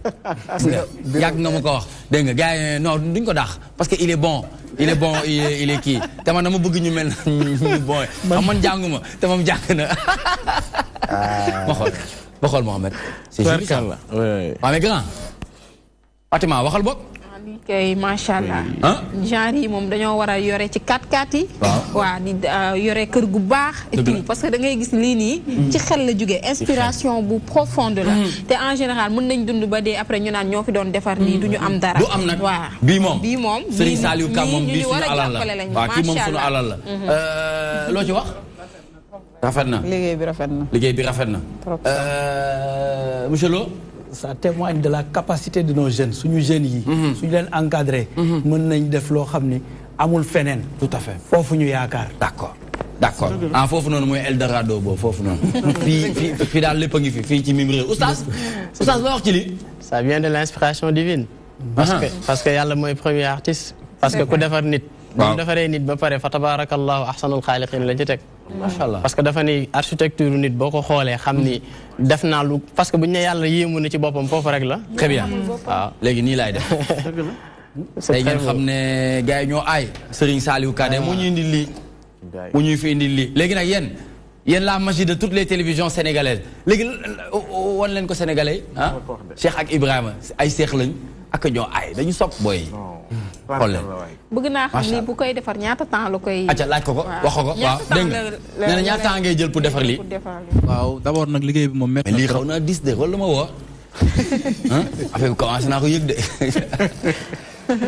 waaw d'abord nag liggéey bi métti na trop parce que maanaam liggéey la boo xam ni temps yi maanaam duñu sax ñu ngi ci soog a tàmbali yàgg nañ ci mais amaguñ ci moyen man d'abord man mii wax yow téer laa gis nga lii ma sol ni maa ko ñëw. léegi après xam nga damay daal di mujjee yow 8 heures su ma demee atelier su ma ñëwee ba ay 23 heures su ma ñëwee ëllëg kon ma nelaw mais du ma mën a nelaw parce que xam nga su ma tooyee kër ga bëgg a liggéey lii xam nga liggéey tam xam nga moom mooy laaj moyen quoi léegi moyen bu nekk fa il faut ma dem ñawi pour mën a ñëw ay 23 heures liggéey ba ay 2 heures après ma mën a tëdd nelaw macha allah su ma yeewaatee dem. d'accord sa numéro téléphone ñaata la. sama numéro téléphone 77. waaw 575. 575. 84. 575. 575. 84. 84. 43. 43. waaw 575. en même temps tam mën naa leen joxaat tam beneen bi. 77. waaw 173. ndeysaan lii day wane ne Oudé nu mu la gisee rek la lay ëwalee. ah moo fi doon sol ay caaya daf may defal caaya. maa la wax lii ay xëy na costume yi ñoo ëpp li ma. fi mu la tëj rek ma xaw a jaaxal. ah fi mu la tëj nii tey. fi mu ma tëj nii. mais fi ngeen may tëj 2 heures de temps tous les jours. ci lii ngeen may tëj tous les jours. 2 heures de temps ci kaaf bii ngeen may tëj. mu ngi nii ah. numéro téléphone bi joxe nga ko en général yii nii par commande la bu ñu la ko commandé ci xaalis est-ce que mën nañu partager loolu ak yow nga wax ñu ci xaalis ci koppar boo koy defar. waaw lii nii tey si koppar moo koy defar tey peut-être man des fois dama si defar yu mag des fois dama si defar yu ndaw lu laa si defar mais tey fekk bu ndaw bële la. monument de la renaissance. waaw monument de la renaissance bu ndaw boobu ay 100 000 laa koy defaree. 100 000 waaw ay yeneen. tout à fait waaw. parce que am na inspiration ci biir am na lumière. am na lumière kii da nga koy teg sa chevet. am na lépp sa chevet nga koy teg capp ko ah. Modou Mbacké ñaa xam naa ne yii moom bu nekkoon ci bopp loola moom. dinay gën a teel a yeewu. du xëy si dina bàyyi laxas yi ak forcaay yi yëpp dina ko ba. waaye rafet na de macha allah ma bàyyi la nga def sa kàddu bu mujj. waaw mais man nag xam nga maanaam loolu dama koy wax maanaam pour àdduna yëpp daa may dégg. waaw maanaam dama doon jeune xam nga teel a ñàkk ay waajur. yàlla maanaam jël yenn genre xam-xam yi maanaam def ko ci man mais lii sama problème mooy moyen kon tey maa ngi koy lancer message képp koo xam ne yaa ngi may déglu képp koo xam ne yaa ngi déglu Serigne Saliou Ka maanaam yàlla mën na la moyen nga ñëw ànd ak man xam nga suñu daal di liggéey incha allah d'accord loolu laay lancer message Sénégal yi d'accord dinañ ci waslu ak incha allah dinañ ci def jéego bu am solo ngir nga gën cee mën a gis sa bopp ndax ndaw nga très rapidement ñu ànd ak civilisé attitude label ah très rapidement parce que xam naa ne dama bëgg nga dellusiwaat fekk nga am date boo xamante ne ci ngay def sa bon ndogu nga ñëw fii ñu fësal bërëb bi fësal waxtu bi. waaw Nicolas jërëjëf. waaw civilisé attitude bi concept bi. projet de société lañ ko def. waaw boo xamante ne si dañoo bëgg suñu réew évoluer par rapport ak yeneen réew yi nga xamante ne moom la ñuy wax les pays développés ak les pays d'aspiration. civilisé aussi di wax sénégalais yi ne dañoo war a am éducation. de qualité dañoo war a am santé de qualité. d'accord. ci biir loolu noonu aussi dañuy promouvoir citoyenneté ak patriotisme surtout que civilisé mi ngi évoluer aussi ci yeesal suñu environnement ak améliorer suñu cadre de vie. fan ngeen dëkk yéen. ñun ñi ngi nekk Tëngéej. Tëngéej maa ngi dëkk Tëngéej. foofu mooy siège bi waaw foofu la siège bi nekk. d'accord mais li ma la wax nii du ay slogan kese. parce que ay partenaires lay lëkkalool. di liggéey ak ñoom ci wàllum éducation. ci wàllum santé ci wàllum social. très bien ku ci mel ni artiste bi li muy def nii. waaw su ma nee la am na structure boo xamante ne damay dem mbaaw ñuy regrouper ay jeunes yoo xamante ne si banlieue bi la ñuy jógee. fu ci mel ni Pikine ak Yëmbal ñu leen di defal formation entrepreneuriat. d'accord di leen jàppale ñuy defar ay matériaux. surtout à base de déchets xam nga valoriser. très bien très bien léegi li ñuy def mooy da ngay dellu si waat fii ah maam Cheikh na dellu si waat fii sa mbokk mi na dellu si waat fii bu ko defee bu amee bés nga jàpp dat nga ñëw fii ñu gën a mën a yaatal waxtu bi dafa jeex loolu moo tax ah ma ñaan la rek nga comprendre ma ci loolu s'il vous plaît prochaine fois incha allah bu ko defee ñu gën a yaatal ngeen am benn date boo leen jàpp mooy seen ndogg yi ngeen di def don de ndogg yi ngeen tuddee bu ko defee ñu fësal ko fii incha allah ñu bàyyi Adam mu def kàddoom bu mujj wax sénégalais yi li nga xamante ne bëgg nga ñu jàppale la ci pour nga gën a mën a dem ca kanam. waaw xanaa di gërëm waa Yaraax di gërëm Sénégal ñi may seetaan ñëpp. di gërëm tamit sama musiciens yi. Zal ak Siré ak sama staff bi di wax waa Sénégal daal ñëpp ak yéen tamit ngeen jàpp ci promotion album bi. Inch'Allah parce que c'est la comme mooy premier album bi. D'accord te comme promotion fii dafa xaw a metti rek. yéen rek télévision yi ak rajo yi rek ñoo ci mën a jàpp. dëgg la ñëpp jàpp ci rek. Inch'Allah am naa aussi ay programme yoo xam ne maa ngi ko war a def. comme lu mel ni benn festival musique rek. waaw après koor gi. ci mois de juin bi. Inch'Allah 22 ak 23 maa ngi koy defee. bu jege see da ngay ñëw tableau ferraille mais waxal waaw dinaa ñëw pour gën ko annoncer am naa aussi ay festival le 22 tableau ferraille Yaraax le 22 waaw le 22 ak 23 d'accord am naa aussi ay festival yu may def en Europe aussi yooyu yëpp ay projet la yoo xam ne daal ci kanam la ci après koor gi la waaw inchallah kontaan nañ ci yow lool di la ñaanal gudd fan ak wér et puis di la féliciter di la wax rek bu koor gi jeexee nga dellu si waat ñu gën a yaatal inchallah très bien donc monsieur Lo Gaindel ñu bàyyi la rek nga def sa kàddu bu mujj un message à l'endroit des Sénégalais très rapidement s'il vous plaît. waaw di sant yàlla rek di gërëm di leen gërëm ci invitation bi. Gaindel Kumba di wax ni lenn daal laay dénk Sénégalais yi di ko ñaan également mooy la manière de faire la politique ñu change ko def la politique autrement. c'est-à-dire jayaate bi raggante mbagg bi ak yooyu ñu dépassé ko parce que réew boo buggee mu dox da nga koy teg ci dëgg ga nag naam duñ ko boo ko dee wax kilifa. d'accord war nga mën a wéet ak moom wax waaye am na dëgg yoo xam ne bu fa tolloo. comme peuple bi. lay gouverner. jërëjëf waxal dëgg gi. d'accord ca digg ba. jërëjëf ñu ngi lay sant di la gërëm bu baax a baax ñu ànd ak oustaz Mbaye oustaz ñu bàyyi la nga def sa kàddu bu mujj le mignon Mbaye mignon. oustaz Mbaye mignon. may indil problème boobu laa lay tuddee ayca ñu bàyyi la nga tàggatoo. sama papa dafa fiir. d'accord kon de am na problème li muy dégg tonton bonsoir tonton salaamaaleykum tonton. waaw mais dañuy ayca à mardi prochain ñu bàyyi la nga def sa kàddu dañuy rafetlu rek jotaay bi wax dëgg yàlla. jërëjëf parce que yàgg naa ko wax Fatima parce que man tamit dama xaw a critique trop. d'accord du ma seetaan télé lu bari. très bien mais émission boo xam ne dafay jur njëriñ. mos naa ko wax Fatima ma ne ko man toi-même tu sais rek laay seetaan ci émission. macha allah apparemment parce que boo xoolee. c'est le premier talk show intelligent au Sénégal n'est-ce pas. waaw parce que Fatima du ma bàyyi ma fen mos naa ko woo téléphone di ko expliquer. macha allah parce que boobu xalaatuñu woon sax ay waxu kii mbaw ñu ngi ci yeneen quoi. mais di nuyu sama mbokk waa Sokone. très bien sama maam El Hadj Ahmad Dem yàlla na ko yàlla yokk leer. amiin yaa rabbi. ak tamit suñu mbokk waa Yaraax yi. parce que tamit man fa laa juddoo. sama maam yaa ñaaña ndooy. d'accord fële ci CNN moom tamit yàlla na ko yàlla xaare àjjana. jaajëf rafet na merci beaucoup oustaz merci beaucoup Fatima merci Pape Ousmane merci Mohamed merci à vous très chers téléspectateurs donc ñu ngi leen di jox rendez-vous demain inchallah même heure sur les antennes de la